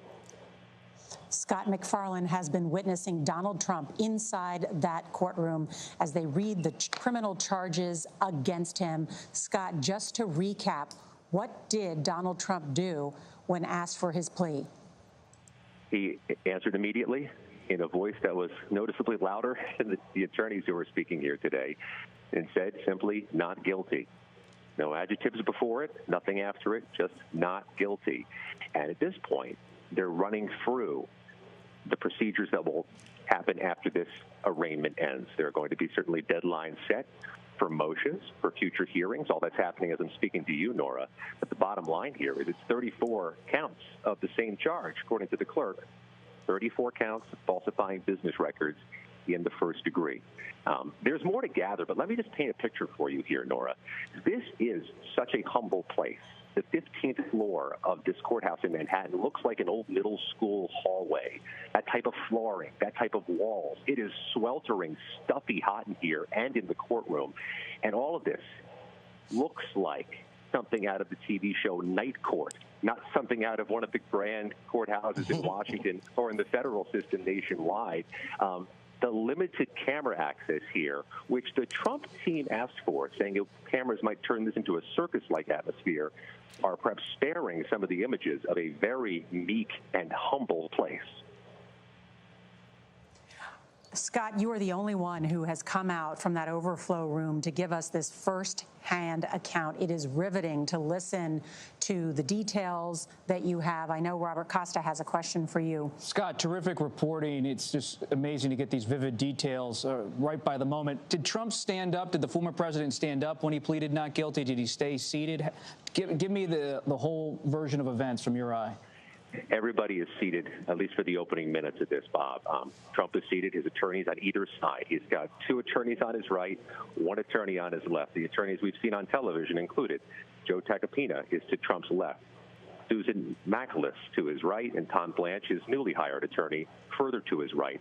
He is seated, Trump and his defense team, to the judge's right, facing the back of the courtroom. For the spectators, Trump is to the left. The prosecutors are on the opposite side, and I should note this and underscore this. Alvin Bragg is in the front row of the audience on the prosecution side, sitting in the middle seat in the front row, watching all this close up. That's interesting. So the district attorney there inside the courtroom, not sitting at the table, but they're observing as well. And Scott, since you were there observing, what about the judge? Did he say anything? We were noting earlier, of course, that it was just this morning, the 9 o'clock Eastern Standard Time hour, that Trump took to social media to attack him and his family personally. Well, the judge first had to deal with another challenge before this proceeding began. Obviously, it's 2:50 p.m. here on the East Coast. This was supposed to begin at 2:15 Eastern Time. What ate up some of the balance of the time was Trump arriving about 10 minutes late with his defense team into the courtroom, potentially for procedural issues, but also a lawyer representing 20 media organizations tried to open this thing up, try to get cameras turned on, try to allow phone use and computer use inside the courtroom, and tried to get access from some of the people in the audience, including the media, to sit in the jury box so that they could see the former president's face. I can see the former president's face because I'm watching via a remote feed in the overflow room. The judge shot down all those challenges, but Juan Marchand, the Manhattan judge handling this case, had to deal with that issue first, which is why the arraignment has just now begun. And I'll underscore, because I think it's important, Nora, the arraignment is still underway. Scott MacFarlane, want to stay with you to get more of your account about what's happening inside that courtroom. Just to let everybody know, Donald Trump right now inside this courtroom, he arrived for his arraignment at about 2:30 p.m., taking the first steps into his life as a criminal defendant. According to Scott MacFarlane, read 34 charges against him as part of this indictment. And I'll let you describe it again for us, Scott. How exactly did it go? Who read the indictment? And then how did Trump deliver his not guilty plea? So in the Manhattan court at arraignment, it's the clerk of the judge who reads aloud the indictment. So it was the judge's clerk, Judge Juan Marchand's clerk, who read out 34 counts of falsifying business records in the first degree. But before she did so, Nora, she read out the official case number, which is now for the history books. This is indictment number 71543-23. The -23, of course, is the calendar year. That's the criminal case number for this indictment. The judge, after hearing these arguments to open up or make more transparent these procedures, pledged to review the request from media for future proceedings. So this may be the first and last proceeding in this criminal case in which media are not permitted to bring phones or computers, or which cameras are turned off. So this may be the only time we're flying blind while trying to watch Donald Trump in a criminal case. But as of this moment, he is now an accused criminal in the Manhattan court system, facing 34 counts. As Scott just noted, it is worth reminding people that what's happening inside this courtroom will not be broadcast or photographed. We just got a couple of these still pictures from the very top of it. Reporters are inside. Our own Graham Cates is inside and will bring us more details from what Scott has already mentioned. They cannot use phones or laptops to provide updates. We have to wait until the end of this proceeding. But Scott MacFarlane was in an overflow room and witnessed Donald Trump plead not guilty, was able to bring us some of the initial moments from just what happened in very dramatic recounting of this incredible moment. Scott, when the clerk read the charges to the former president, was the former president addressed as former President Trump, or just called Mr. Donald John Trump? There were different variations of that, Bob. First of all, his defense attorney, Tom Blanche, introduced him as former President Donald J. Trump, but the clerk referred to him as Donald J. Trump. And Donald J. Trump is the named defendant here. But that distinction was made between the defense counsel and the clerk. All of this is clear to hear in the courtroom and in the overflow room. And let me explain why. These are pretty moderate-sized rooms. I mean, think of a large high school classroom, maybe a small school library or cafeteria. This is a small place, and it's a grand contrast to the federal court system, to the other courts that we walk into in which there are spectacle trials or spectacle arraignments. This just feels and looks different. Scott McFarlane, thank you. Stay with us, if you will. I know John Dickerson is here with us as well. Scott, you mentioned that DA Alvin Bragg is there. Anything else from the prosecution table? And also, did everybody march right in and take their seats, or was there any? Sometimes there's a little bit of milling about in which the lawyers at least nod at each other, or, you know, they have some commerce that they've already engaged in setting this moment up, and they will have to engage with each other again. Was there any of that in the courtroom? Yeah, we see that so frequently in criminal cases where groups just kind of assemble piecemeal. That was not the case here. I mean, Secret Service is running security along with New York police and New York State Court police. There was a regiment here, John, where everybody was seated in place with security in place before the prosecution team arrived, which happened almost exactly at 2:15 Eastern time. The Trump team, including the former president, arrived about 10 minutes later at 2:25 Eastern time. But once the defendant was seated and once the defense team was seated, the judge entered moments later with the clerk, announced the initiation of this proceeding. But there was a small and micro proceeding before it, that matter of dealing with the media request for access. Once the judge disposed of that with no comment from the prosecutors or the defense attorneys, they moved on to begin this historic indictment. I got some new reporting just in from our investigative producer, Pat Milton, noting that these charges are all Class E felonies. And to note, felonies carry prison time, misdemeanors do not. Ricky, we've been talking about this. What do you think the significance is that the district attorney's office, Bragg's office, bumped up all these charges to these Class E felonies, which I understand are the lowest class of felonies in New York State Penal Code? Correct. From a misdemeanor punishment of a year to a Class E felony with a punishment of 4 years. The ultimate punishment is today fairly irrelevant, except for the fact that it carries more time. Because what we're dealing with here is the question of what are these charges? So it seems to me we still haven't seen the indictment, that if you're dealing with one business record that they say was falsified, that it becomes one count, and then one check becomes one count. The one thing we have learned, I think, from Scott's reporting is that this all concerns the activities involving allegedly Donald Trump with Michael Cohen, David Pecker with the National Enquirer, and Stormy Daniels, and not other charges. I think that's a big revelation, if I heard it correctly. Scott, is that correct? Yeah, although I'll have to admit and acknowledge that we interjected into the airwaves here by bolting out of this hearing before it was complete. There's clearly going to be a connective tissue between these charges and potentially some other misconduct or allegation. And our team in the courtroom still is going to bring that out to us in the coming minutes.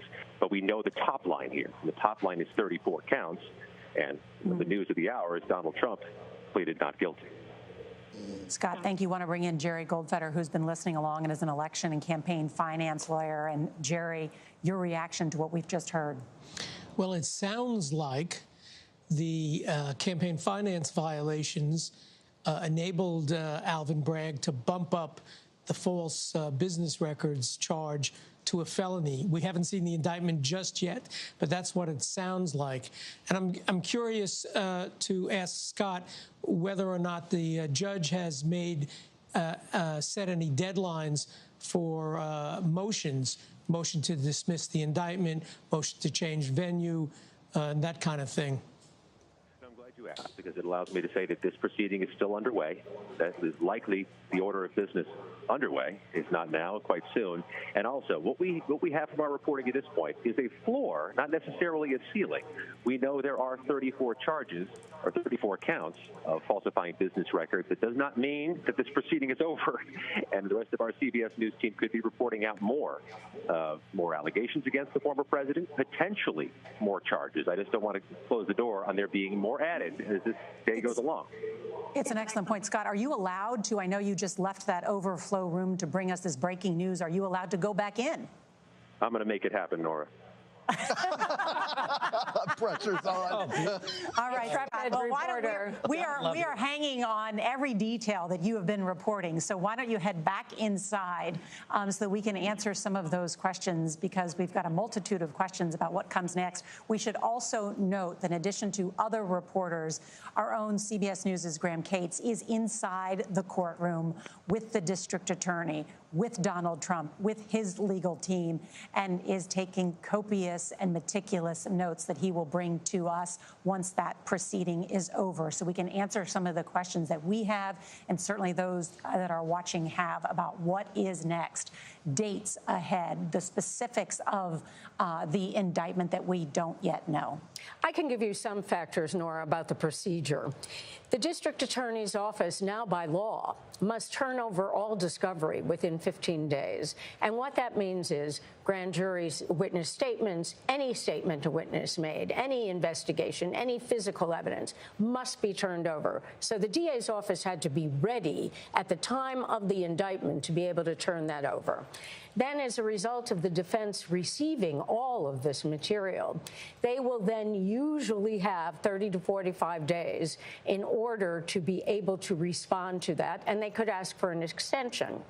When we get to time for motion hearings, because we've heard a lot of noise from the defense team already about filing motions to dismiss, they may be filed within a few months, but they may not be heard for a while. We are at the beginning of a long process. And Robert, we were talking about this. This is just the initial step in what will be a very long process for the president, the legal team, and the district attorney's office. And the district attorney, Alvin Bragg, is scheduled after this arraignment is over to appear before reporters. And there is a legal battle that is now ongoing in its early phase. And there's also a public battle to win over public opinion about how people perceive this case. And it's a test for Alvin Bragg. The country doesn't know him. They are now going to very much get to know him. So his introduction of his case, his argument, his evidence will be crucial in the coming hour.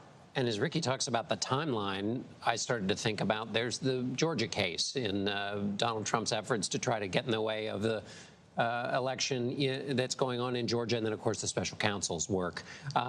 So there are a lot of other legal developments that may gallop ahead of this because a lot of people think those cases on their face are stronger and have more of him at the center of the stage. You know, his lawyer in the documents case now has been asked by a judge to testify, piercing the attorney-client privilege with the crime fraud exception, so that he now has to talk about conversations he had with Donald Trump about whether Donald Trump asked him to obstruct justice with respect to those documents. That is serious stuff, which, given the timeline you're talking about, may gallop ahead of all of this. And in New York, we have to remember, if we just look at Alan Weisselberg and the Trump Organization, you went from July of 21 to November of 22. So we're really talking perhaps a year and a half.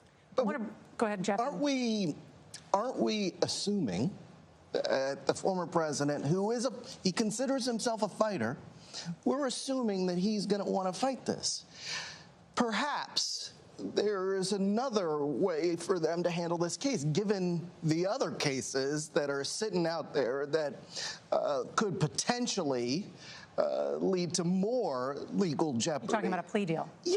It'll never happen. Why? Because it's Donald Trump. He would never, under any circumstance. But if you were representing him, would you advise him to, hey, let's make this go away? Well, it's not going to go away because he's running for public office. And so he does not want to have a conviction behind him. And in addition, he keeps saying that he has done nothing wrong. I cannot imagine in my wildest dreams that Donald Trump would offer a plea of guilty to this case or any other case. Just throwing that out there. Well, it definitely got me up there. Well, it is noteworthy, the irony, and I think you can use that word in this case, of someone who tried to carry out a hush money payment to make this all go away, and now it's turned into the first ever. And people who really know Trump say it's that element of this case that really unsettles him, whether it was Access Hollywood and that whole experience in October 2016, or Stormy Daniels and how this has played out over the last 5 or so years. Trump has tried to keep his personal life in certain aspects of it contained in various ways over the course of his life. And he doesn't love when this stuff comes to the fore, even though he is defiant legally and politically right now. Just look at what we're seeing right now on screen. Look at Trump's face. Look at his body language. I'm just a reporter, but it tells you something sometimes just to see how someone's handling the moment. And that goes back to what we were talking about earlier. For some portion of the country, they will think no one is above the law, no matter how grand you are, how many buildings have your name in front of them. No one is above the law, which doesn't mean you're guilty, just means no one's above the law and you have to go through the legal process. And others will look at this and speak of it in the apocalyptic language that Donald Trump used in his tweet on the way down there, or whatever his Truth Social posting, which was, how can this happen in America? Speak in apocalyptic terms, where this is not just a single person, but this is evidence of a corrosion in the American system. And when you raise it up to that level, you inject into the system the kind of energy that we saw after the last election that had such dangerous results. I want to bring in Scott Frederickson, a former federal prosecutor who is paying attention to this. I can talk about the legal jeopardy that the former president faces. Scott? Well, that's right. And I think we shouldn't forget that the defense of Donald Trump right now is probably feeling fairly confident that they have a legitimate shot to knock this case out on their motion to dismiss on the grounds that misleading falsification of business records designed to mislead for purpose of a federal campaign financial obligation doesn't qualify as fraud. I think they're going to argue that that was misleading, but it's not fraud. Now, they could lose that, but I think they're feeling very confident they can knock it out. And so they're going to go forward. And I think the second thing to keep in mind here is that there may be 34 counts here, but they're misdemeanors elevated to low-level felonies.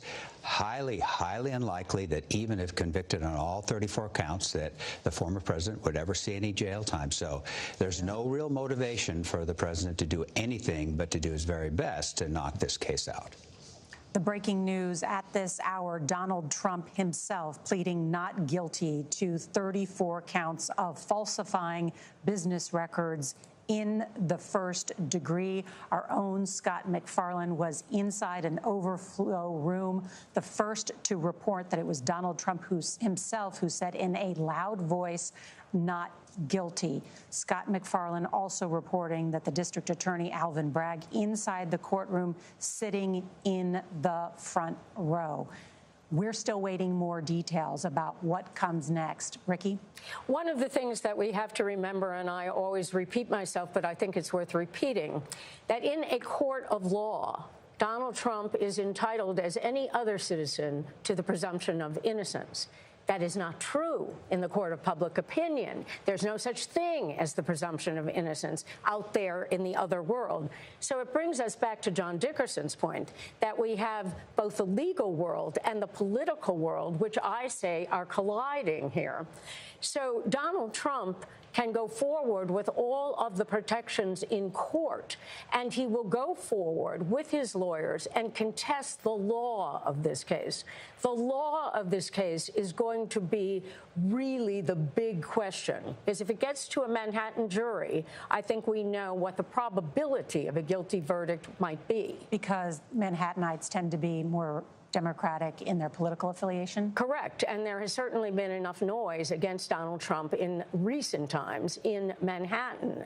But the law is going to be what determines if a jury gets this. Now, while saying that, too, I just said he's entitled to the presumption of innocence, and the defense knows it only takes one juror to hang that jury. That's why Donald Trump has said himself he would favor moving this trial to Staten Island, where there tend to be more conservative voters in the borough of Staten Island. Which is so funny because it's not like Texas. You know, Staten Island, it's more conservative by New York standards. Yes, absolutely. I want to also bring in and bring up this point, follow up on this point, I should say, rather, that Scott talked about.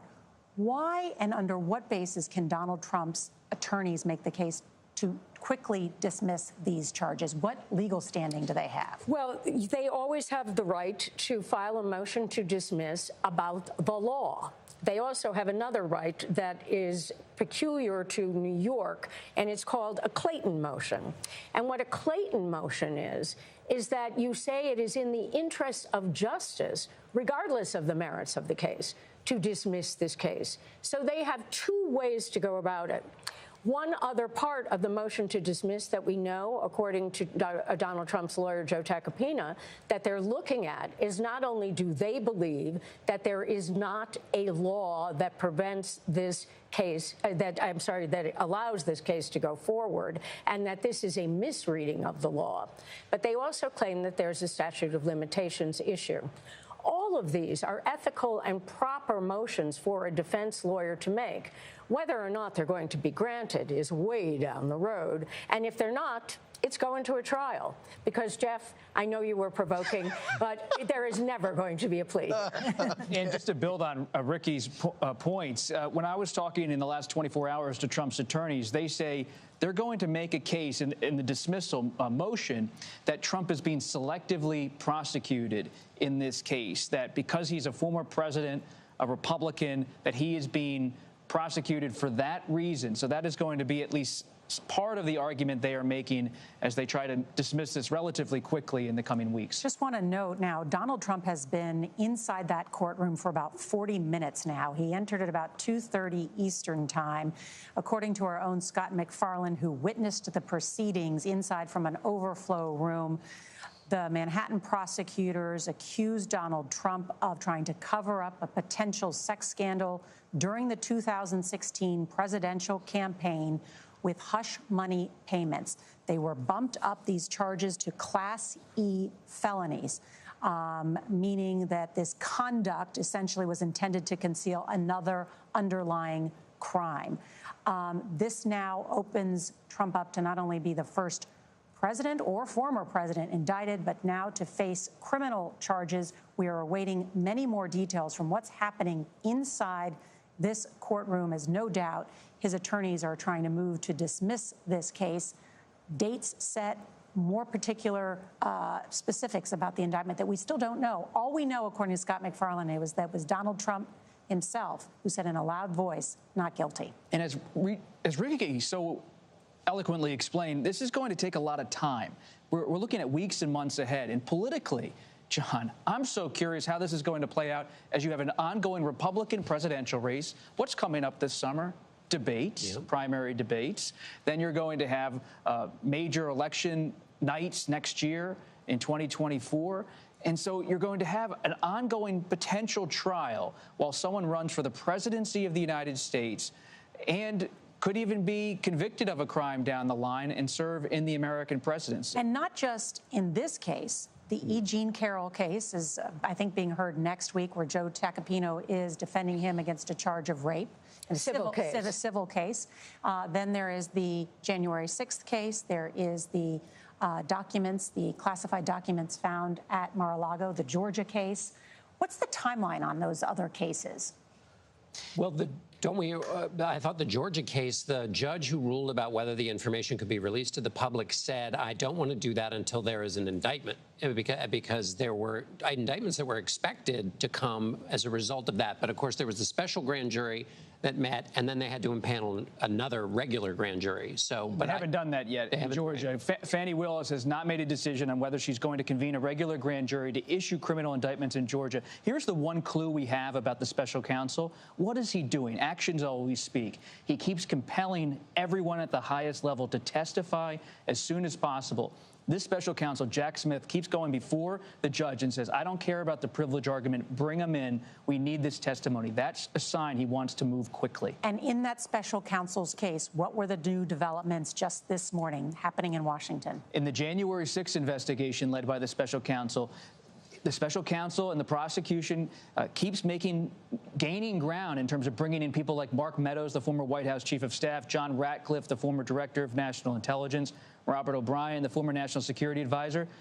Those are not just political advisors. You have the special counsel looking at the national security apparatus and getting a judge to agree with the special counsel's position as they move toward possible prosecution that we need to hear from these people as soon as possible.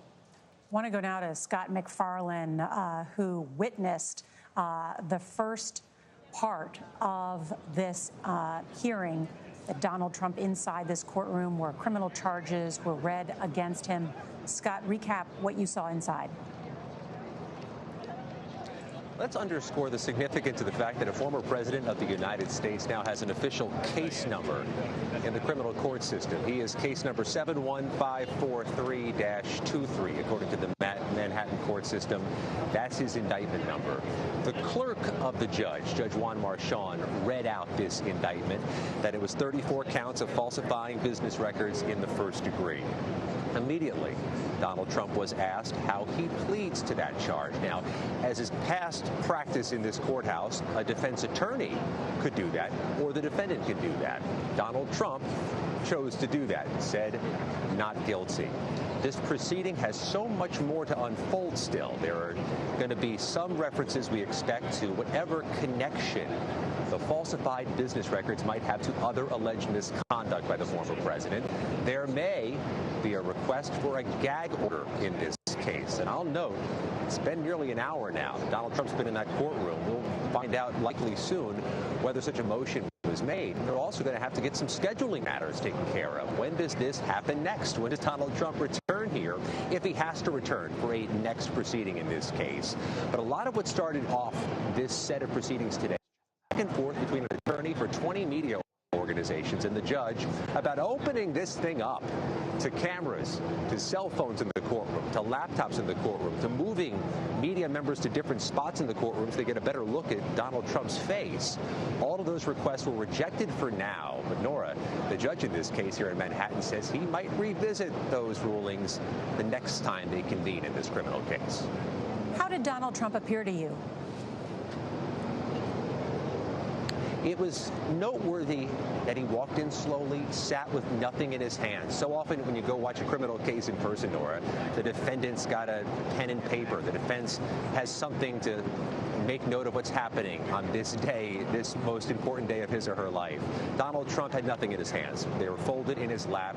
He was kind of slumped over at the low-level desk. There was a red velvet rope, kind of like you'd see at a museum to keep you away from the fine arts and the fine exhibits, that separated the defense table and prosecution's table from the audience, from those in the gallery. But I got to tell you, it was a really relatively small courtroom, big by the standards of the Manhattan courthouse, but small in general. I counted about 20 or 30 people as spectators in that room. There was an adjacent overflow room with another 10 or 20 of us, and we were a little more liberated to leave the courtroom before the proceedings ended. Those in the courtroom are fixed there, likely by Secret Service request or security request, until all of this is over. When you talked about that red velvet rope, it reminded me of the most recent pictures of Donald Trump at his own club in Mar-a-Lago, where he sits in the middle of the dining room and ropes himself off from other members of his own club while he's having dinner on a Saturday night in an unusual sort of circumstance. Robert? Just an additional note, when you look at that picture right now, the person at the end of the row is a Trump advisor and lawyer named Boris Epshteyn. And he is someone who has become a confidant of the former president. He's close to the Trump family, close to the Trump sons in particular. He's also quite notable to be sitting there at the table with the former president at this critical moment legally and politically because it's raising some eyebrows. Well, it's raising eyebrows because his phone, Boris Epstein's phone, was seized by federal agents as part of the January 6th investigation. Who is Boris Epstein, if you haven't been following every day? Well, he's someone who was very close to Rudy Giuliani for a long time. And when Giuliani was right there with Trump after November 2020, working to try to overturn the election, who was at Giuliani's side? Boris Epstein. So Giuliani was Trump's right-hand man in that post and pre-January 6th period, and Boris was that to Rudy. I understand that Epstein is also represented by Todd Blanche, who is now part of this. And part of how Todd Blanche, we're told, was brought into the legal team is because he's friendly with Boris Epstein, friendly and representing him. And Boris actually also goes back to the Russia investigation, which is where we first met him, is in connection with the Russia investigation. He was also under scrutiny, not accused of anything officially, wasn't facing any charges, but he was sort of in that orbit that people investigating were looking at. I want to bring in our senior investigative correspondent, Catherine Herridge, who has been talking to her sources. Catherine. Thank you, Nora. Heading into the arraignment this week, one of the Trump attorneys, James Trusty, who's representing the former president in the classified documents case, he told CBS News that the legal team anticipated that there may be what they described as a fatal flaw in the charges that would be brought today. And they were focused on what we've heard Nikki talk about and others, this intent to defraud. Trusty made the point to CBS News that intent to defraud must show more than just an intent to deceive. It must also show that there was an intent to deny an individual or individuals of properties or financial assets. And they think that will be a very stiff climb in this case. Trusty, as I mentioned, is also part of the Mar-a-Lago classified documents case. And he pointed to the fact that other attorneys in that case have been present before the grand jury for the special counsel, and most notably Tim Parlatore. Parlatore told me personally that when he went to the grand jury in December, that he felt his testimony to the grand jury was unexpected and unhelpful, his words, to the special counsel, because he argued that his actions and the actions of the former president did not show a willfulness to retain the records, rather what he described as a willingness to provide back the records once they had been identified. So you can see from the scope of the reporting that it's very broad disagreement as to the strength of the special counsel investigation now. The Trump people say they don't think it's building to an outcome that would be undesirable to them. But as we just heard from Bob and others, they have a very different perspective on that investigation. Catherine, thank you. I want to bring in our lawyers and former prosecutors who are with us, because these 34 counts, these felonies, center around falsifying business records in the first degree. I'm actually looking at the state code right now, and a person is guilty of falsifying business records in the first degree when he commits the crime of falsifying business records in the second degree, and when his intent to defraud includes an intent to commit another crime or to aid or conceal the commission thereof. Might have to listen to it slowly, but I want to explain it because, again, this has come up multiple times. Why is a hush money payment to a person that he is alleged to have had an affair with, why is that illegal? What is it that they have indicted him on? What is it that they have been able to prove that the Trump legal team is going to try to dismiss and try and win over? Well, you're dealing with the last clause, which is it's concealment of a crime. And what you have here, it's not only Donald Trump who has, over the years, allegedly paid hush money to people to keep his sexual trysts secret. And that's perfectly legal. You can do that. You sign an agreement with someone, you have a non-disclosure, you're fine. But as always, it's the cover-up that becomes worse than the crime. So here, what the essence of these charges really looks to is the business records themselves, which were a scheme that had allegedly the payment to repay Michael Cohen classified as a business expense for legal fees. Michael Cohen paid Stormy Daniels $130,000 because he took out a home equity loan. He wanted the money back. Mm-hmm. On this very point, if people are saying, well, is this a novel thing that what Donald Trump was doing? Is this something different? I was reading in, and according to the New York Times, the false business records charge is the bread and butter of the district attorney's office white-collar practice, and that since Bragg took office in 2022, prosecutors have filed 117 felony counts of the charge against 29 individuals and companies. So the bread and butter, meaning they do this. Yes. This is something that people do. It's not unusual. However, it's unusual to combine it with a federal campaign violation if, in fact, that's what's there. We still haven't seen it.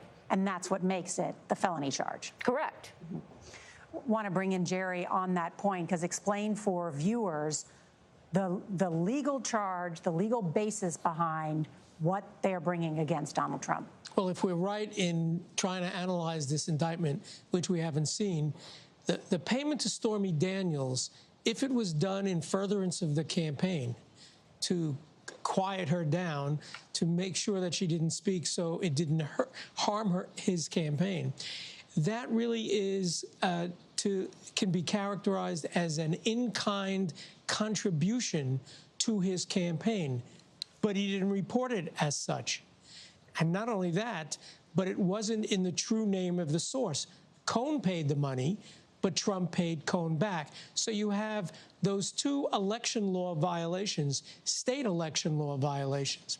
And what's novel here, as you said, is combining the false records with a campaign violation, an election law violation.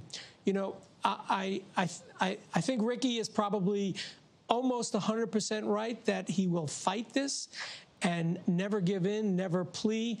But, you know, Trump University. Okay. You have to watch the former president right now? That's right. Okay. We just saw him exit the courtroom after what appears to be an almost hour-long appearance, because he entered at about 2:30. As I noted, we had a reporter inside, Graham Cates, inside that courtroom, witnessing everything that we saw, as well as that will add to the details that we already heard from Scott McFarland. This was supposed to be a quick hearing, at least that's what we heard. It was going to be like 20 minutes. Lasted an hour. It's a specific and important case, no doubt. And we're all anxious to hear details of what happened inside. And what's in the actual indictment. I mean, we finally... checking the email right now. Yeah, exactly. I'm looking. I'm while refreshing. You check, can I ask a question of Ricky, which is, barring some theatrics, you know, somebody, is there a reason that it would take that long just on the indictment itself? Reading it out, or is there some process that would take an hour, or does an hour tell you something? Well, I think an hour is rather long for an indictment, but we don't know what happened in terms of scheduling. We don't know if there were arguments about any other kinds of motions. We really don't know until we find out from people who were in that courtroom. An hour is long for an arraignment. They usually take about 10, 15 minutes tops, and then the judge says, and the next date that you will be here for a status hearing is February, March, whatever it may happen to be, and I'm using past months intentionally, that it should not have taken this long. So something happened in there, and we'll find out what it was. Ricky, play this out for us as a lawyer. Let's say this first-time offender, Donald Trump, is ultimately convicted of this crime, of these 34 charges. What kind of prison sentence, if any, could they face? What kind of penalty could Trump have in his future if he's ultimately convicted? He's facing a he's facing a discretionary 4 years in prison, because these are 34 counts, we are told, but they don't stack them one on top of another because it's all part of one scheme. So it would be looked at really, in essence, as one factor, and so you would have a 4-year penalty. Do I expect that Donald Trump is going to prison on this particular particular case, should he be convicted of a jury of his peers where 12 people believe the evidence beyond a reasonable doubt? No, I do not expect him to go to prison. That word you use, discretionary. Who has the discretion? The judge, 100%. Is in any case, both sides will argue. The judge decides. And we now see Donald Trump in the motorcade leaving the Manhattan courthouse after pleading not guilty to 34 felony counts of falsifying business records. We have new details coming in right now about what happened inside the courtroom. Let's bring in Scott McFarland. Scott? Nora, Donald Trump spent exactly 1 hour inside that courtroom for departing. He arrived at 2:25 p.m. Eastern Time, departing here 3:25 p.m. Eastern Time. I can tell you from the part of this proceeding we saw, the overwhelming majority of this proceeding was not the reading of the charges. It was not the arraignment. There was some litigation about opening these proceedings up to media, and there were some number of arguments or discussions after the reading of the charges. And we're about to find out what those included. Is there a possibility there was an argument over a possible gag order? Sure, that's been talked about in recent days. We do know, as Donald Trump exited, he did not address the cameras that were there, in which some people predicted he might speak to. So we're going to find out in the coming minutes what else was included in this hour-long hearing. The arraignment, the actual filing of these 34 charges, took just moments. It's a lot still to find out. Scott McFarland, thank you. We do expect that Donald Trump's motorcade will head straight to LaGuardia Airport, where his red, white, and blue plane with his name emblazoned on it in gold will depart back for Palm Beach and to his private club, Mar-a-Lago, where he is expected to speak tonight. He was expected, according to one advisor, to perhaps address the cameras while inside the courtroom, but he did not. And we'll learn probably why, but he looked stone-faced, I guess is the best way to describe it, while entering and exiting the courtroom. As we wait to find out the details of this, something when Ricky was talking struck me. If there are 34 counts and they are associated with these checks, we shouldn't forget that there has been reporting, or there's been the suggestion that some of these checks were written while he was president of the United States. And that will be something to look for. So in other words, it may be the same check, but the dates on the checks will be, at least politically, quite significant if some of those dates, some of those checks in this allegations or in this indictment were while he was president of the United States. Well, again, it's the collision, if you will, of the political world and the legal world. That is a factor that could be very important in the future in the political world. It's not a factor that I expect it has any relevance in Alvin Bragg's indictment. So what we're looking at here are, as they used to say, just the facts, ma'am, just the facts. And the facts here are very straightforward. It's the law that is not. But politically, John, depending on what happens in the future, when we deal with the 2024 elections, the fact that he may have signed these checks while he was president of the United States does create a very interesting wrinkle. What does it create a new legal wrinkle? Well, it doesn't create necessarily a new legal wrinkle, but it certainly might give fuel to the fire if someone is looking at a future of saying, well, we can't have him be president, and how do you wind up getting rid of someone who might become president? You have to impeach them. So private conduct doesn't really get us to that level, but conduct while you were president of the United States just might. But that's so far in the future that it takes us away from the present day. I've been texting with advisors and associates of Trump, asking if they're surprised Trump didn't speak to reporters outside the courtroom, and they said no. They said Trump is a Florida resident now, in every sense, politically, culturally.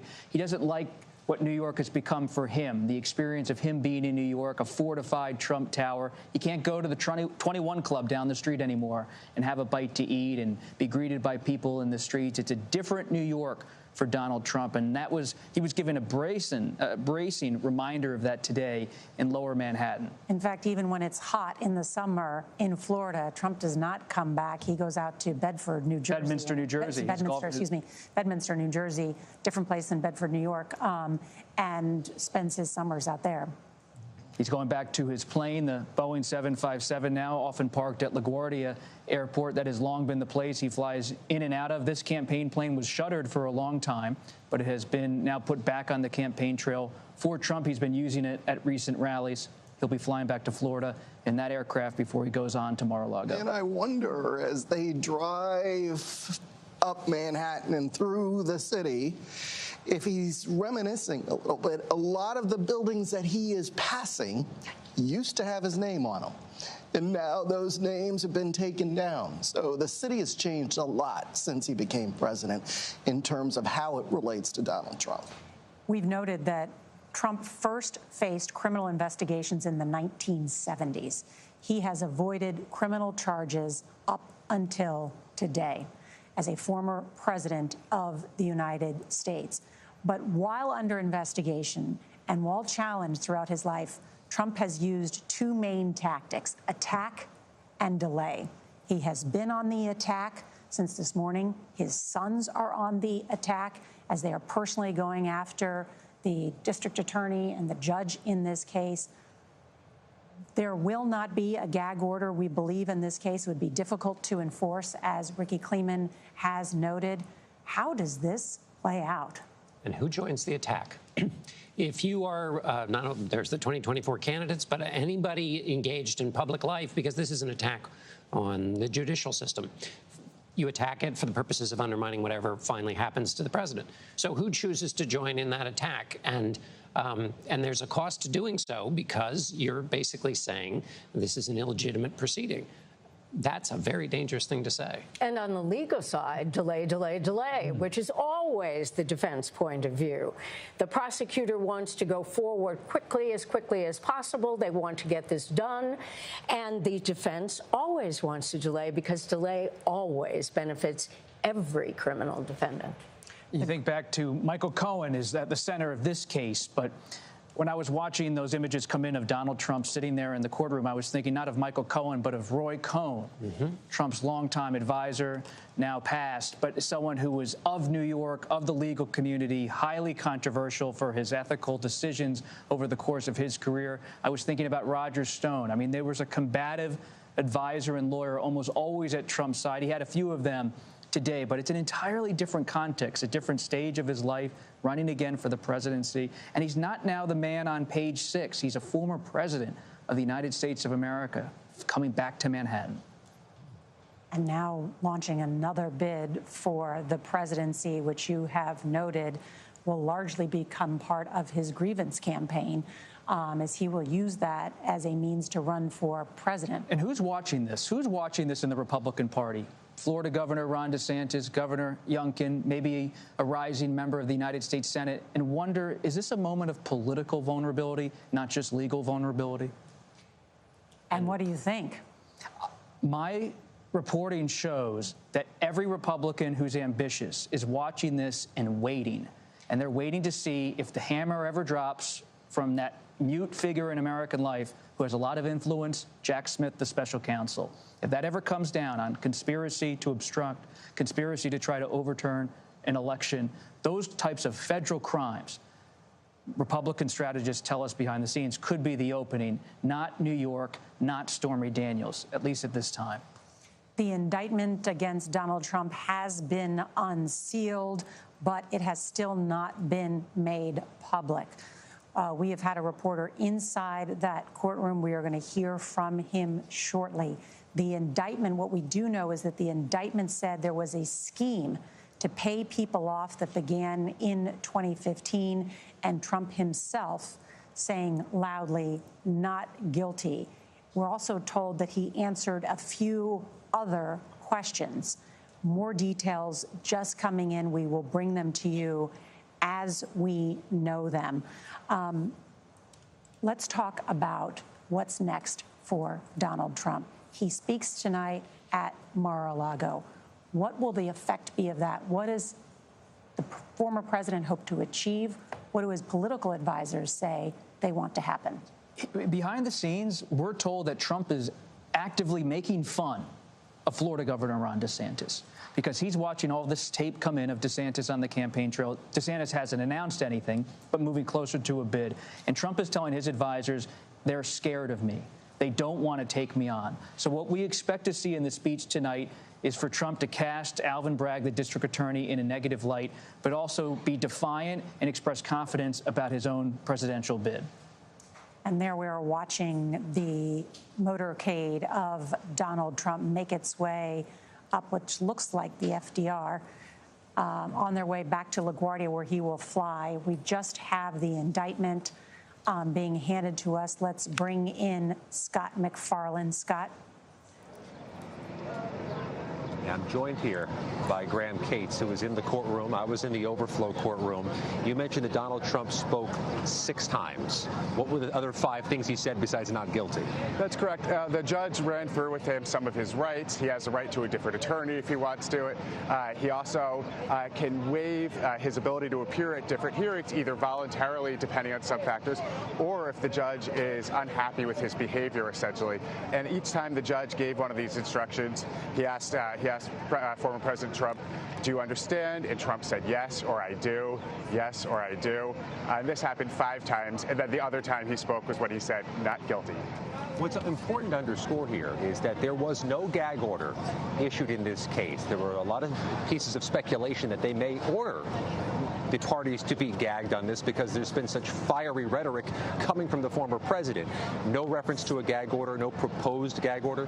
That's correct. What they're working out right now, though, is a deal about discovery where they're going to limit how much he and the defense team and the district attorney can talk about the things that are produced by the prosecutors to the defense team. There was some discussion of maybe only meeting in one room with the defense team and him not being allowed to take materials out of that room and him being barred from sharing it with anyone, including the press. What the court clerk said as she read this charge was 34 counts of falsifying business records in the first degree.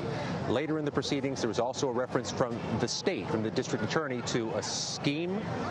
That's right. They said that their investigation dates back to materials that go as far back as 2015, where they described former President Trump and a former lawyer who we know to be Michael Cohen discussing the ability to pay off people so that material that might hurt his presidential campaign wouldn't make it into the fold.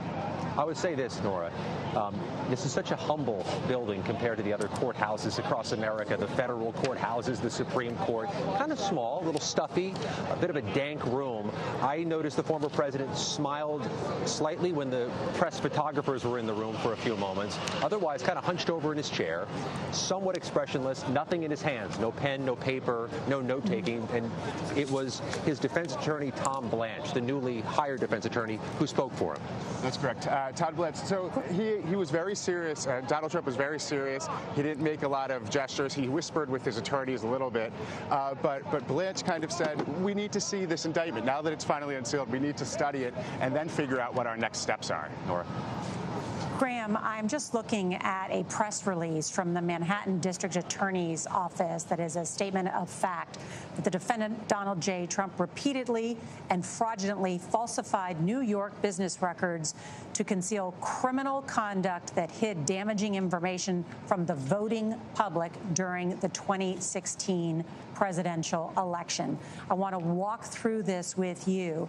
They first note that in one instance, American Media, Inc., AMI, which is the holding company for the National Enquirer, paid $30,000 to a former Trump Tower doorman who claimed to have a story about a child Trump had out of wedlock. How does that factor into this?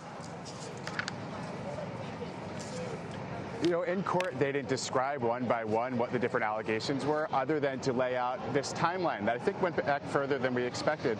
And that's actually the first time hearing about it. So I think we're going to see that there are other materials. We've known so much that has come from people like Michael Cohen and others who are kind of in this orbit. But now with these investigators who have been looking into this since actually about 2018 are finally revealing to us what they've learned in all that time.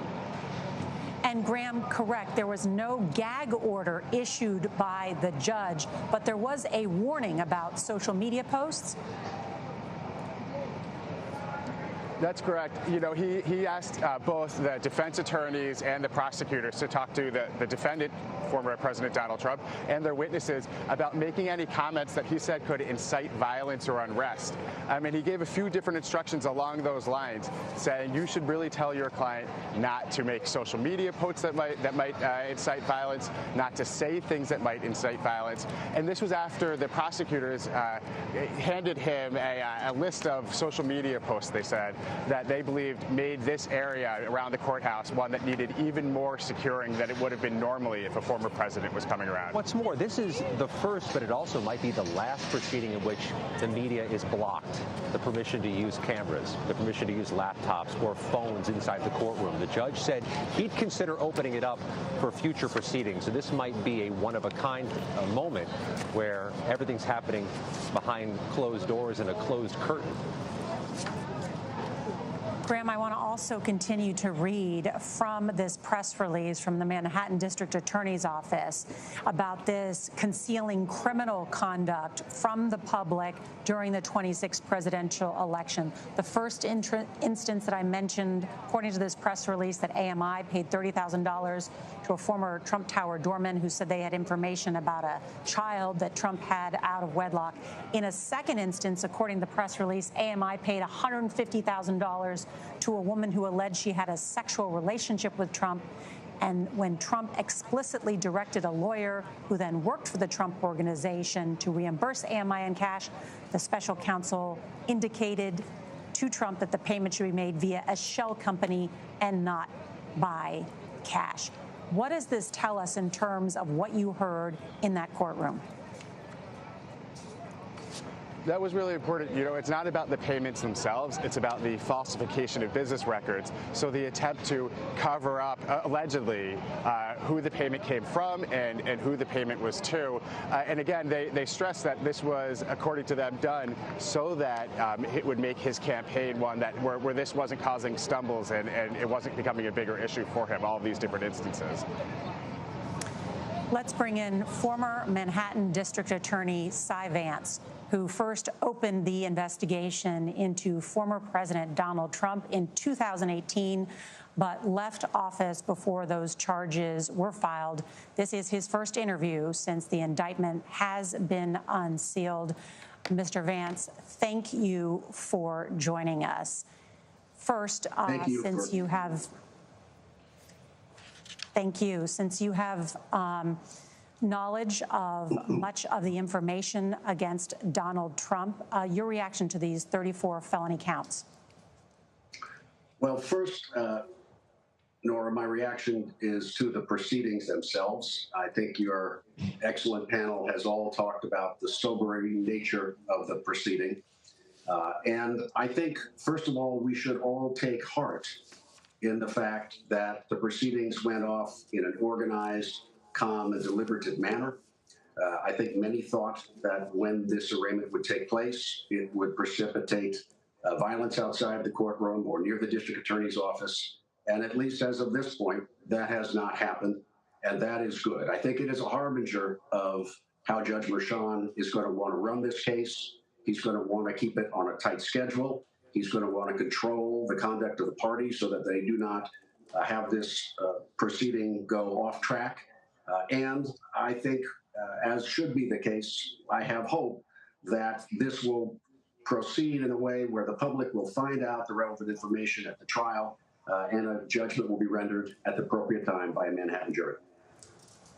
Do you think that Donald Trump will be found guilty? I don't have the evidence.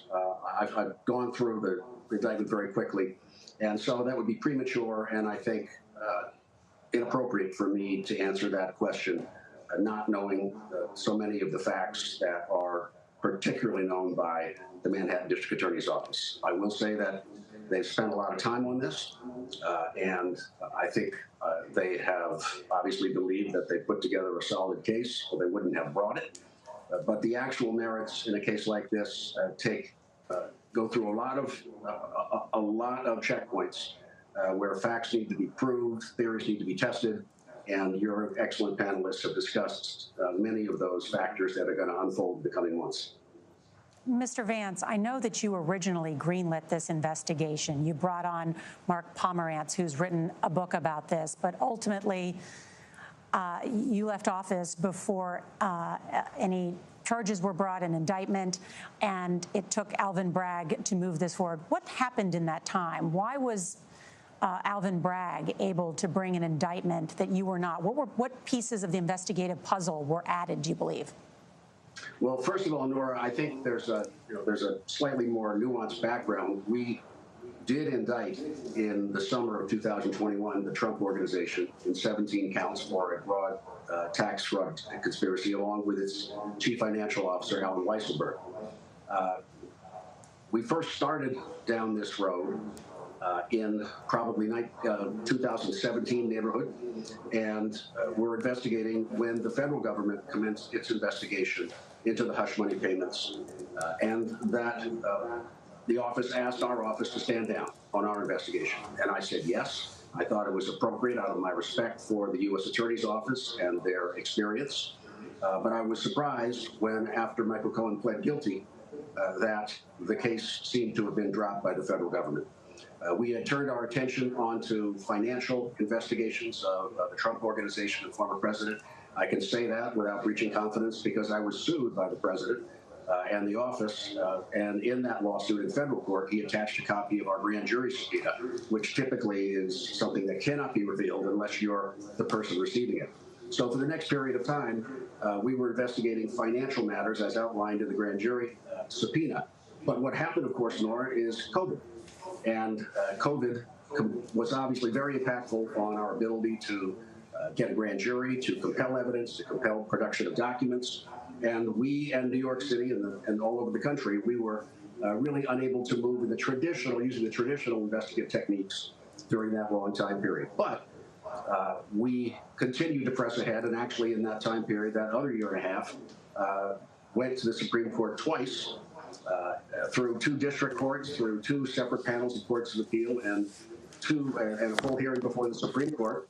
And ultimately, the Supreme Court issued its ruling, first, that no man or former president was against being investigated, and secondly, that Mr. Trump and the organization had to produce this document. So when you say we didn't move forward, I just want to be clear that there was a lot of work done that leads up to this day in earlier chapters. But in truth, in the summer of 2021, as my term was expiring, we did not have the time to complete the investigation, the broader financial investigation that was underway.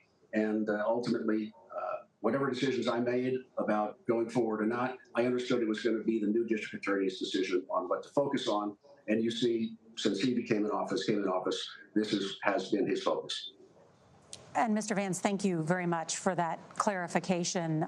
It was your work that ultimately led the Supreme Court to deny Trump's final bid to block his tax returns that were ultimately turned over in what was a huge case that we covered, certainly from Washington when the Supreme Court made that. So thank you for pointing that out, the work of your office and the prosecutors there. I want to ask you about the legal theory behind the current district attorney's case, which is essentially elevating these misdemeanors to a felony charge by linking them to a campaign finance violation. Is that a difficult case to prove? Well, I think my experience, as you have very ably, you and John have very ably explained with your panelists, a false business record charge is not new to the district attorney's office. It's sort of the equivalent of a conspiracy charge in federal court. So those are charged all the time. During my tenure, we did elevate a misdemeanor false business record charge to a felony when it pertained to other crimes that were intended for the creation of the false business record, including some federal crimes. But what was not done during our office was to elevate it for purposes of proving that the false business record was designed to violate federal election laws. That's something that was not done by my office. I'm not sure it has done by the office. That does not mean it is legally deficient, but I think, as others have said, this will be one of the early test points that the defense will bring, presumably an early motion to dismiss, to take on that theory and to ask the court to rule that these counts cannot be elevated and therefore should remain as misdemeanors. Now, as Jerry Goldfeder said, the objects of the false business records in some instances may be violations of state election law. That's going to be, again, another focused effort by the defense to figure what happened there.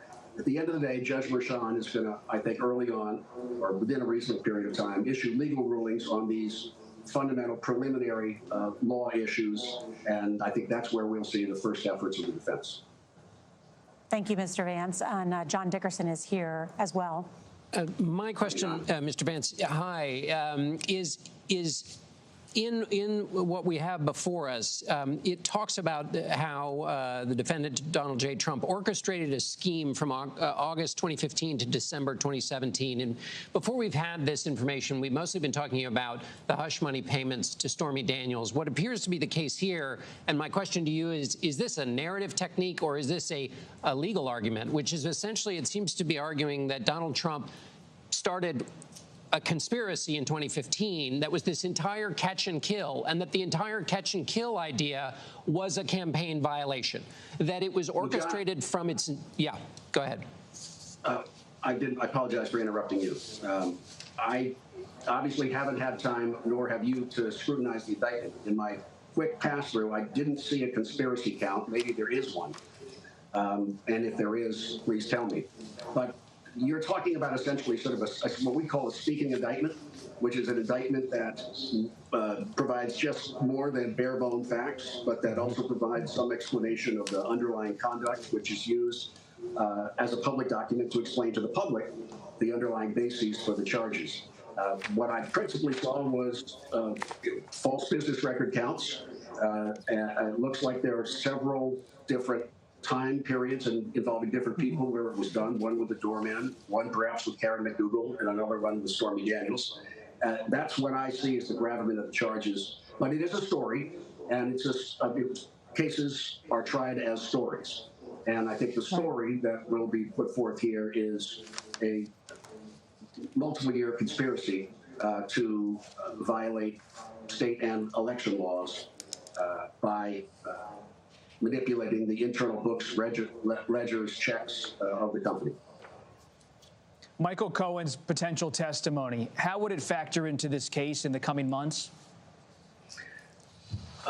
Mr. Cohen obviously is going to be attacked very heavily by the defense. They will paint him as a liar and unbelievable. But as I've said before, and as someone who has tried many, many, many cases with individuals who have criminal records as principal witnesses for the prosecution, you take your witnesses where you find them. And the question really will be, what is the quality of the corroborative evidence outside of Michael Cohen's say-so that a jury can rely upon to believe Michael Cohen when he says something happened?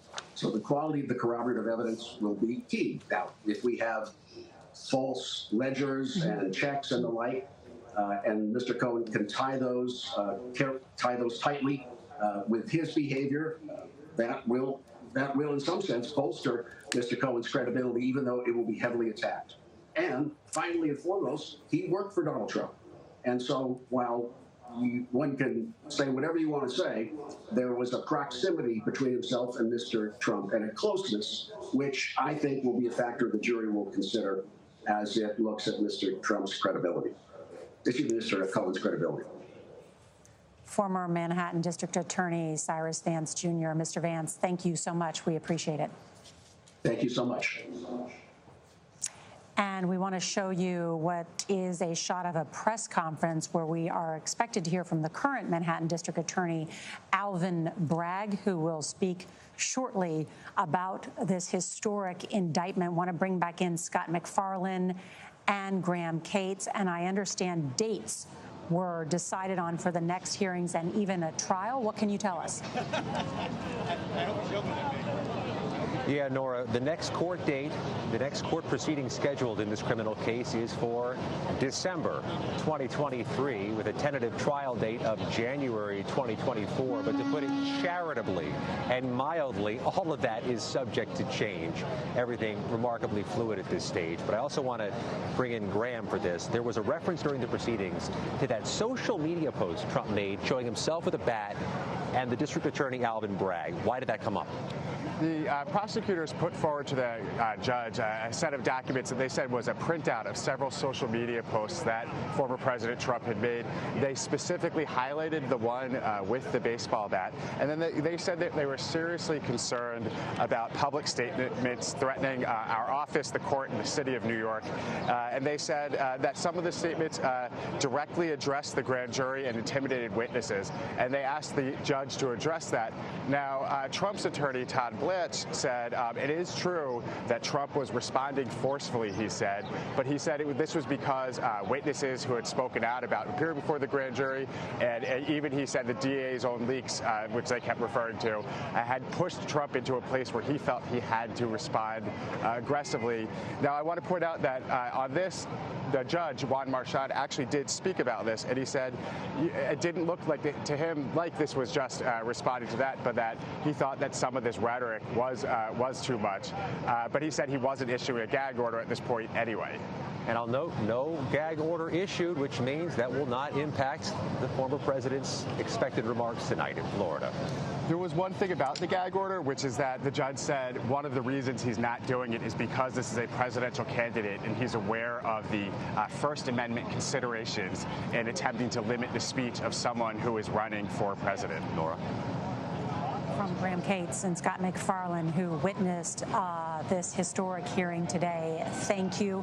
Also want to recap that Donald Trump pleading not guilty to 34 counts against him of falsifying business records in order to conceal other conduct. That's why they were felony charges. From a press release from the Manhattan DA, we learned about 3 particular instances that they have zeroed in on. That AMI, which is the parent company for National Enquirer, paid $30,000 to a former Trump Tower doorman who claimed to have a story about a child that Trump had out of wedlock. In a second instance, AMI paying $150,000 to a woman who alleged that she had a sexual relationship with Trump, and that then the special counsel was asked to make a payment via a shell company and not cash. And then in a third instance, 12 days before the presidential general election, the special counsel wired $130,000 to an attorney for an adult film actress. That is the Michael Cohen and Stormy Daniels case that has been discussed ad nauseum by many about what is the heart of this case. But there were others as well that have been mentioned today. Ricky, you've had a chance to look through this indictment. What stood out to you? Well, we have to look at the indictment, and the indictment doesn't tell us much more than what the charges are. But the district attorney, Alvin Bragg, has filed a statement of facts, and it's the statement of facts, which is 13 pages, that really is, in essence, the talking indictment.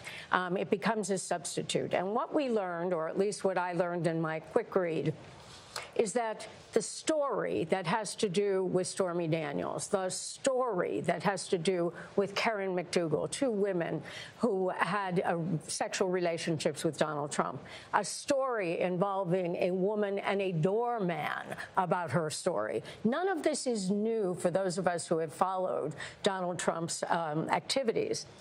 But what we learn out of this is one witness, obviously, Michael Cohen. Second witness, clearly David Pecker, the head of American Media, the National Enquirer, where they were given a non-prosecution agreement.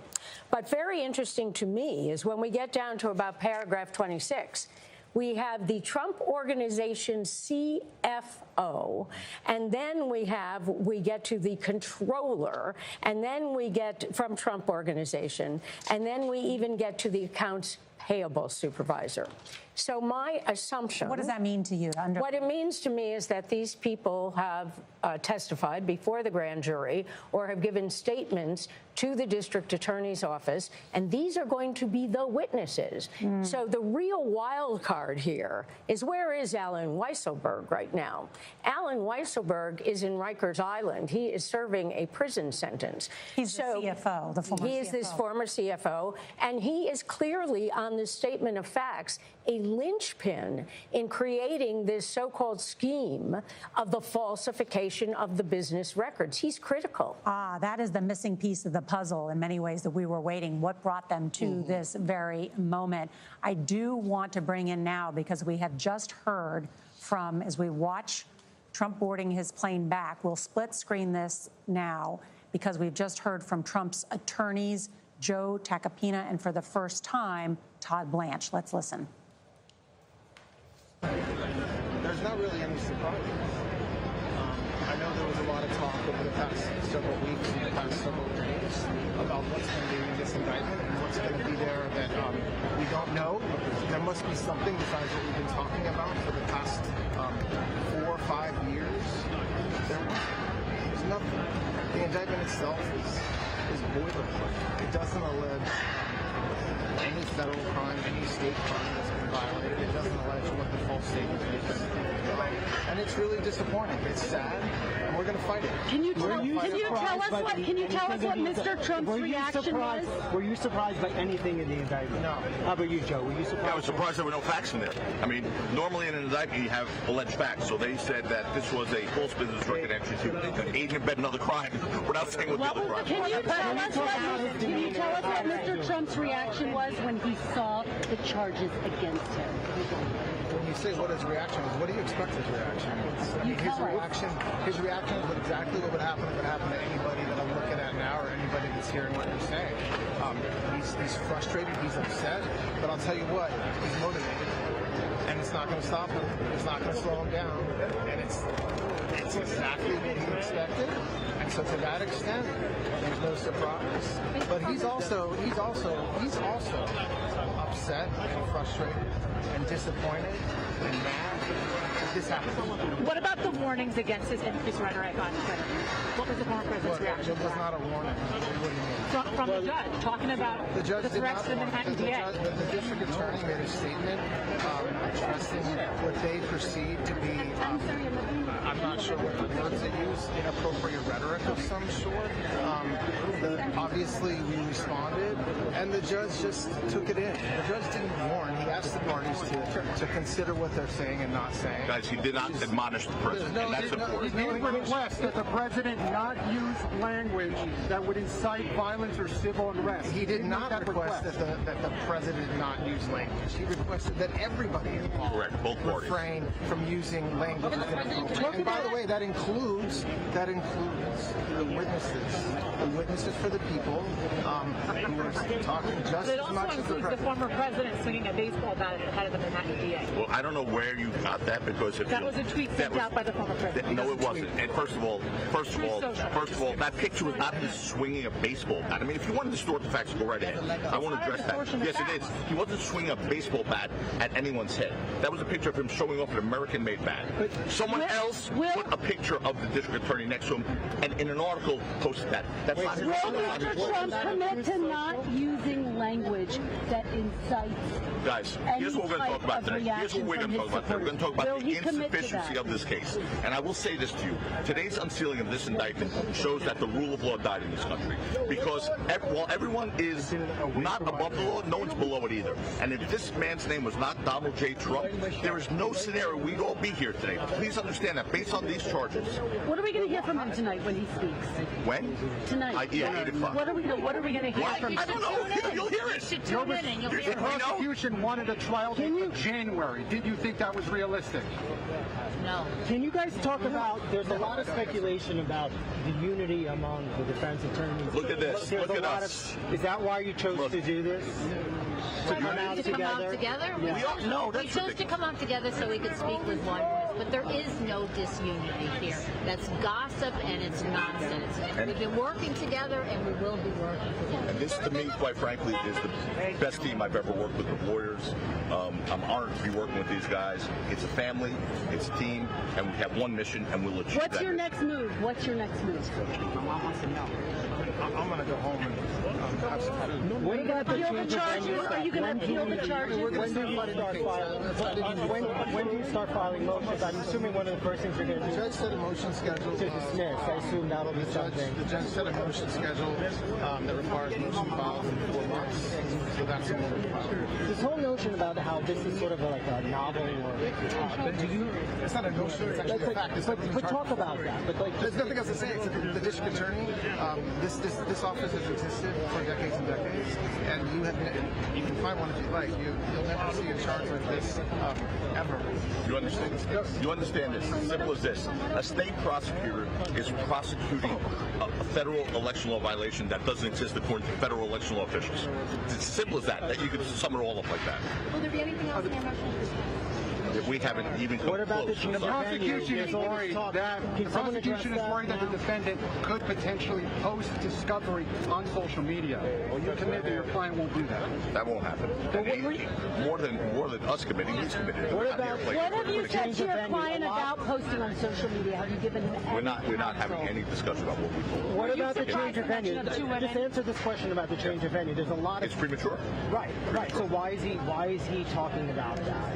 Why is he trying to move this to a place like Staten Island? Once again, we're 3 lawyers here to litigate and fight this case. We're not PR consultants. We're not social media consultants.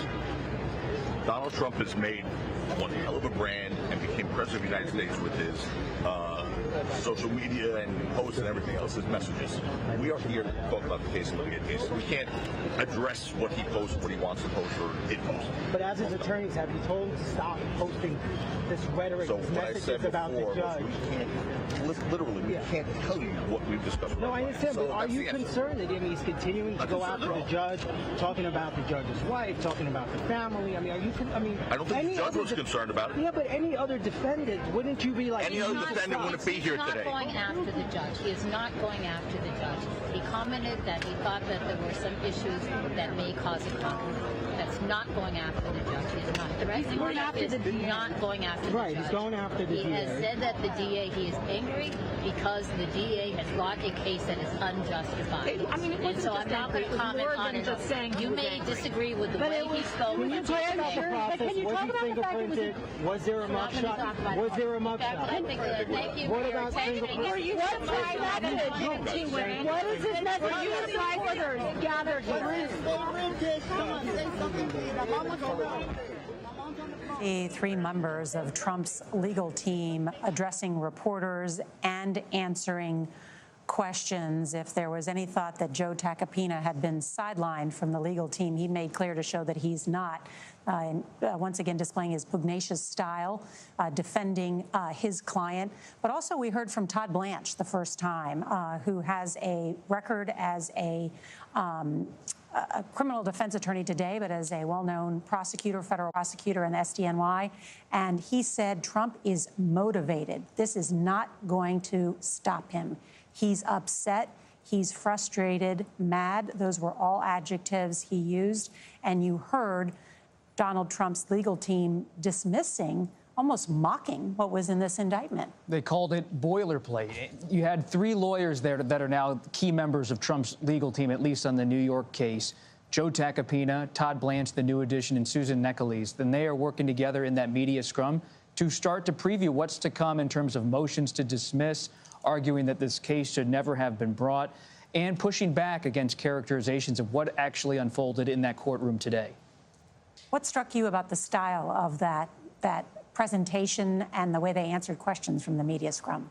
Trump always seems to have a tension between those who are in the style of Joe Tacopina and those who are in the style of Todd Blanche. There's always the Steve Bannon alongside the Jared Kushner, the Joe Tacopina with the Todd Blanche, the Mike Pence along with the Roy Cohn. And these are the counter forces he has in his orbit going back 50 years. Not surprising to see them there again today. Yeah.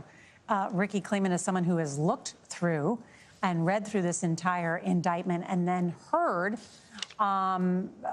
a quick rebuttal. I mean, this was a press conference, certainly from Trump's attorneys. They seem to feel fairly confident. Well, if the only thing they looked at was the indictment itself, it is boilerplate. That is a statement of fact.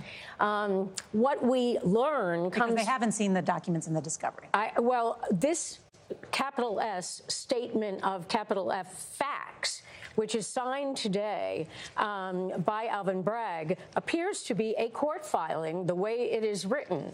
And that is, in essence, the substitute for the speaking indictment. And this is really detailed. And as you can see now, we're showing you pictures from inside this room where we're going to hear from the district attorney who will distill for members of the press and the public more details that round out this so-called boilerplate indictment. And I want to bring in Scott Frederickson in just a second, but go ahead. Well, just for Joe Tacopina to say there were no facts.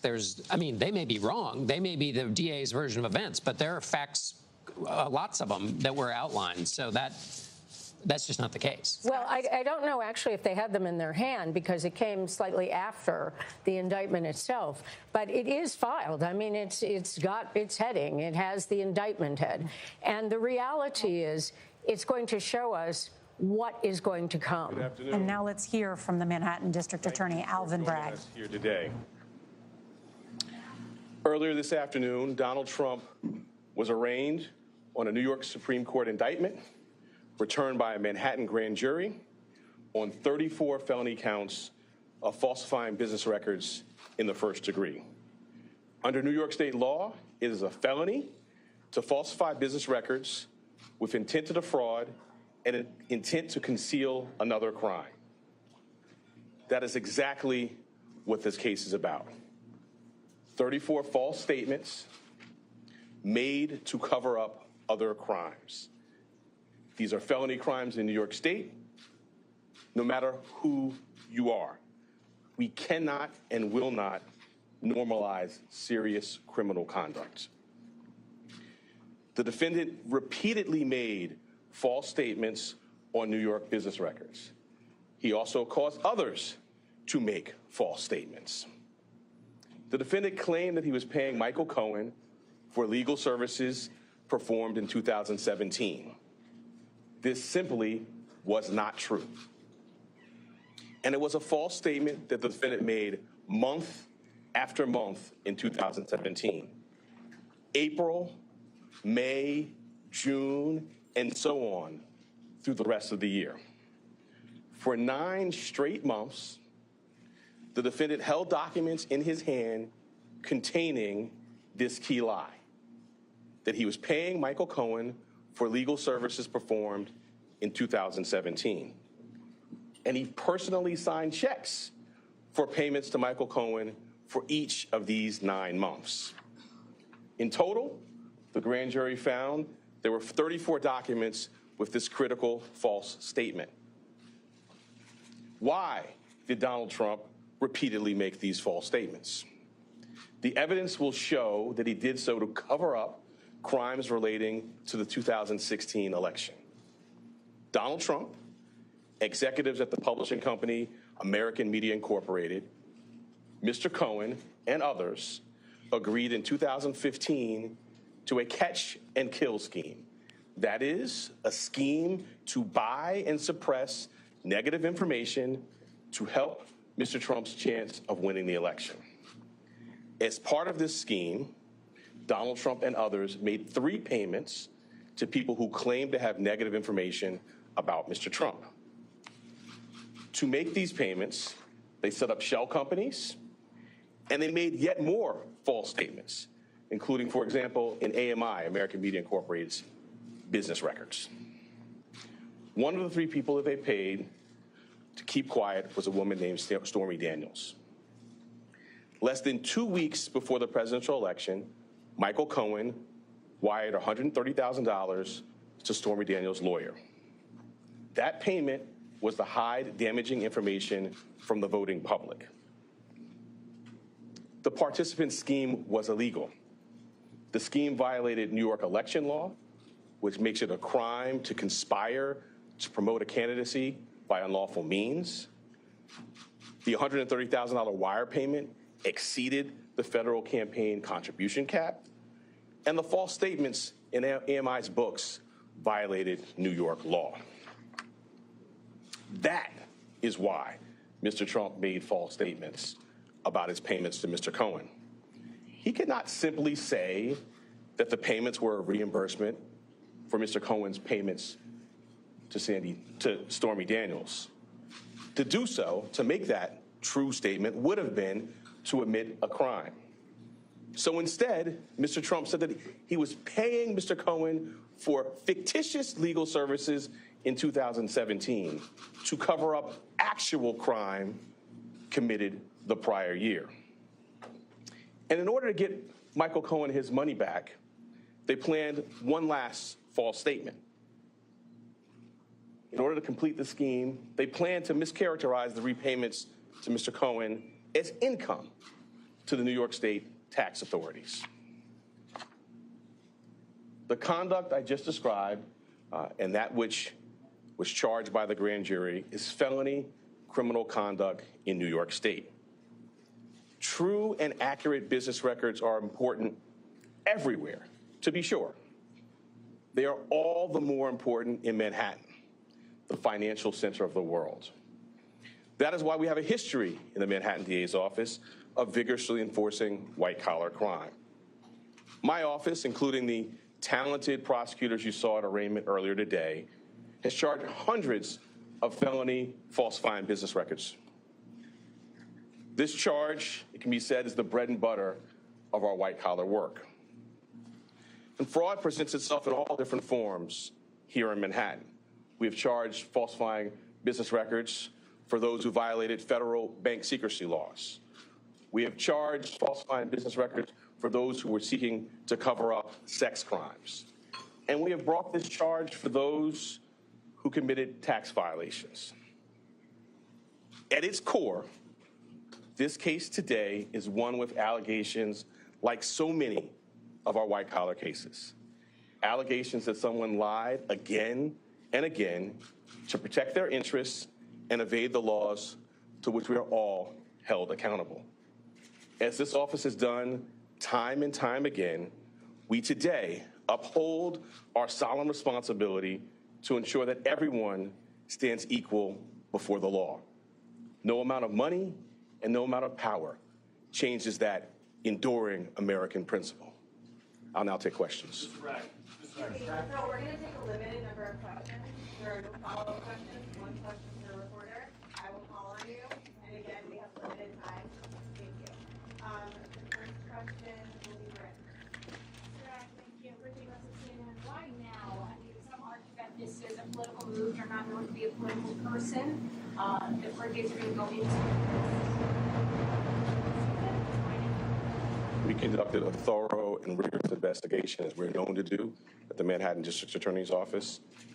I've been doing this for 24 years and am no stranger to rigorous, complex investigations.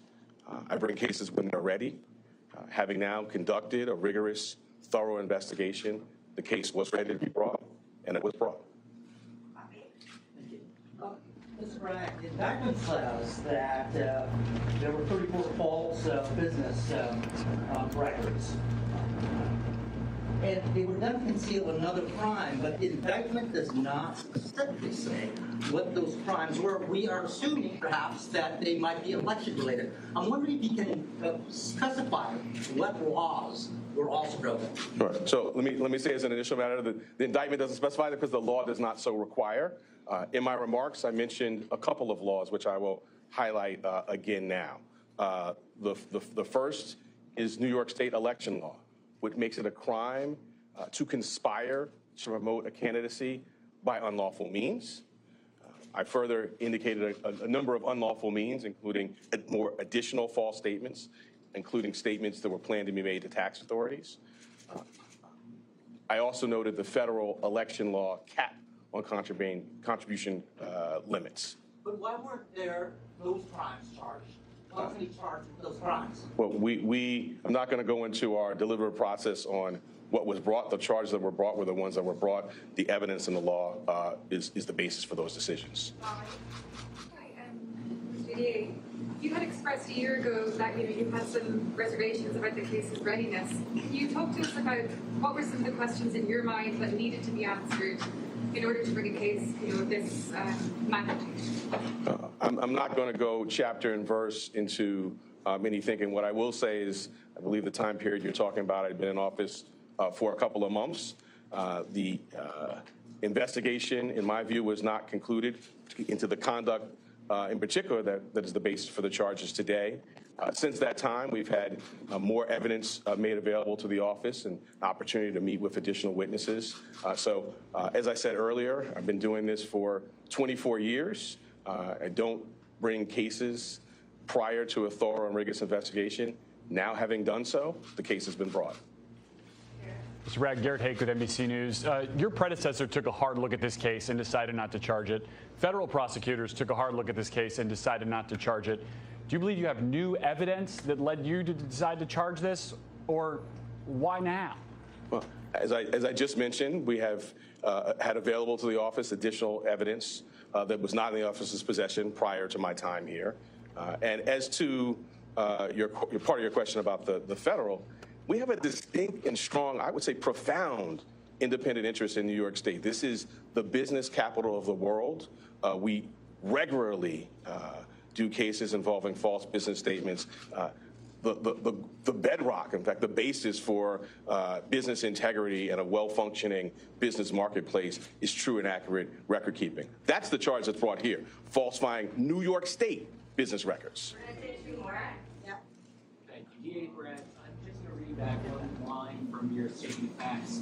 The participants also took steps that mischaracterized for tax purposes the true nature of payments in furtherance of the scheme.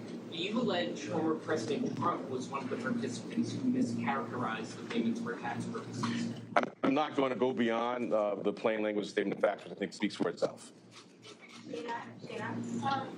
Brad, can you please comment on the strength of the evidence that Trump personally intended to violate state election law, including actions that are charged in the indictment? So the charge is falsifying business records. The charge requires, as I specified, criminal conduct that was concealed. One of the concealed crimes we allege is New York State election law.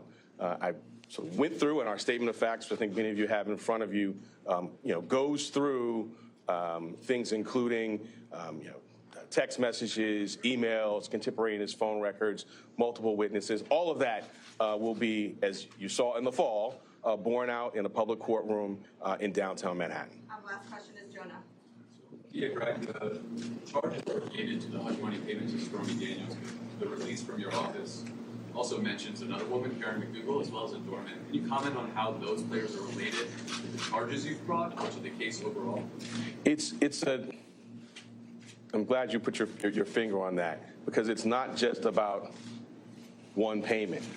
It is 34 business records, 34 false statements in business records that were concealing criminal conduct.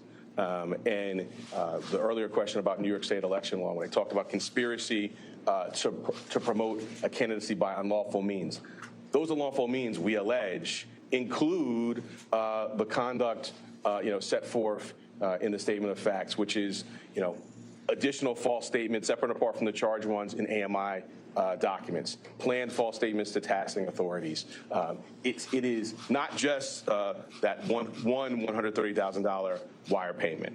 Thanks so much. Can you comment about any incitement of violence by former president? At what point do you think that that order is necessary? And we just heard from the Manhattan District Attorney Alvin Bragg outlining what is the new evidence, he said, that led him to bring this case before a grand jury. And, of course, these 34 indictments as the president was arrested, booked, and pled not guilty today. Ricky Kleeman, quickly on that point, not only that he falsified business records, but something else we just heard at the tail end there that could be significant. Well, because Alvin Bragg is saying that in this conspiracy to promote a candidate by unlawful means, that one of those things was that it affected the tax authorities. So the question was, how did the false statement become a tax violation? Well, it's accounted for as a business record because it's a legal fee, and that was not true. Let's bring in Scott Frederickson, former prosecutor who's been listening as well. What did you learn from those words by the district attorney and the indictment? Well, we learned a lot here finally today. This is a powerful indictment. It's no longer just the Stormy Daniels affair and the payoff. It's a scheme. It's a scheme to catch and kill. It's executed by meetings at Trump Tower. There's 3 parties to it. The CEO of American Media, Michael Cohen, and it says 2 of the parties have pled guilty. It describes the shell companies, the payoffs, and it even describes then when in the White House, after having been elected, the pressure campaign to prevent Mr. Cohen from cooperating. So I think you have to hand it to the DA. They put together a powerful statement of evidence that no defense attorney would want to have to defend against. I think the other critical question here is the legal theory still the same? Because now they reference mischaracterization for tax purposes and state election law. Before, we thought it was just the federal election law. Will that carry the day? In the end, the defense still, its best opportunity here will be try to knock this case out on a motion to dismiss. If they have to go to trial against this, there's an explosive list of the meetings, the payoffs, the campaign to pressure, the guilty pleas by those involved in the agreement. That's a scheme they describe. It's a strong case. All right, let's bring in Jerry Goldfeder, who also looked at this and is a campaign finance lawyer. Jerry, what did you learn? Well, I think that our speculation over many weeks has been borne out. The false records has been tied to alleged election law violations. And I think if in fact this indictment does survive a motion to dismiss, the jury will see a lot of texts, will see documents, and we'll hear from multiple witnesses. And I think reading the facts as presented by the district attorney, it's not going to just be Michael Cohen. It's going to be a variety of people. And the question will be for the jury as to whether or not District Attorney Bragg will be able to prove by beyond a reasonable doubt whether or not all these facts constitute activity that's in furtherance of his presidential election. He's going to defend himself and say it's not, but we're going to have a tremendous number of documents, and we're going to have testimony to tie this business records charge to the presidential campaign. That's what makes it a felony. Jerry Goldfeder, thank you. And Jeff Pegues, some of the criticism made by Trump's team has been you can't base a whole case on Michael Cohen. You know, he's a felon. He's served time. That's not going to hold up. But we learned there are additional witnesses, new evidence, and in the words of some here, this is a powerful indictment. Yeah, I think what they've done is bolster their case with this witness testimony. Alan Weisselberg must have said something. Right? We don't know yet. Well, we don't know yet, but I think this is where this is heading. That may have been some of the evidence they have, in addition to what they have earlier, that really helped bolster this case. Because you're right. Michael Cohen, who was an insider, who was really close and loyal to Donald Trump. The fixer. He was the fixer, the special counsel title that he loves so much. I've talked to him about that over the years. But he does have credibility problems, right? Mm-hmm. So you have Alan Weisselberg. He's a guy that doesn't talk, right? He is... The vault. He's the vault. You know, back in the day when they prosecuted mob cases, they would have the accountant who wrote everything down, didn't say anything. You know, so for the Trump organization, Alan Weisselberg is the key. And if you look at all those people, Cohen, Weisselberg, Pecker, they have all suffered consequences as a result of crimes or alleged crimes related to all of this. So if they're going to point up at the big man when they go in front of a jury, I mean, what is a jury to think? Listen, he went down for this, he went down for this. Well, what about the guy that they were all doing it for? When you look at this statement of fact, there's another piece of history here. So much of the facts detailed come in the first year and second year of Trump's presidency.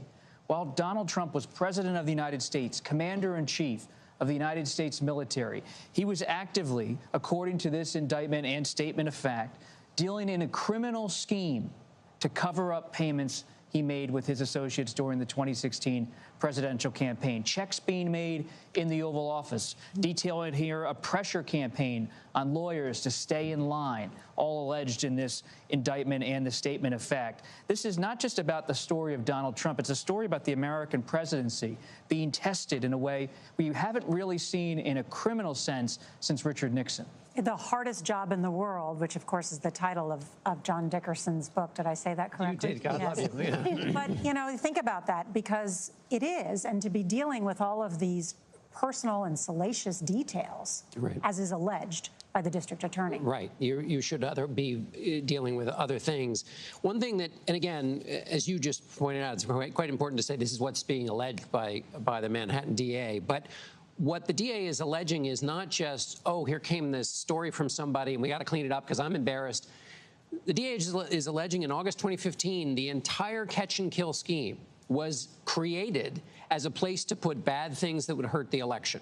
It wasn't just some bad thing that happened close to the Access Hollywood tape coming out and it was a fast movement. It was, according to the DA, a long, planned-out, methodical effort to subvert the electoral process. The porn star, the Playboy model, the Trump Tower guy who said maybe there was another baby out there. Right. And since all of that was paid by funds that were then lied about in official proceedings, that's how this entire big thing was, from its inception, according to the DA, a part of trying to get around the election or election related.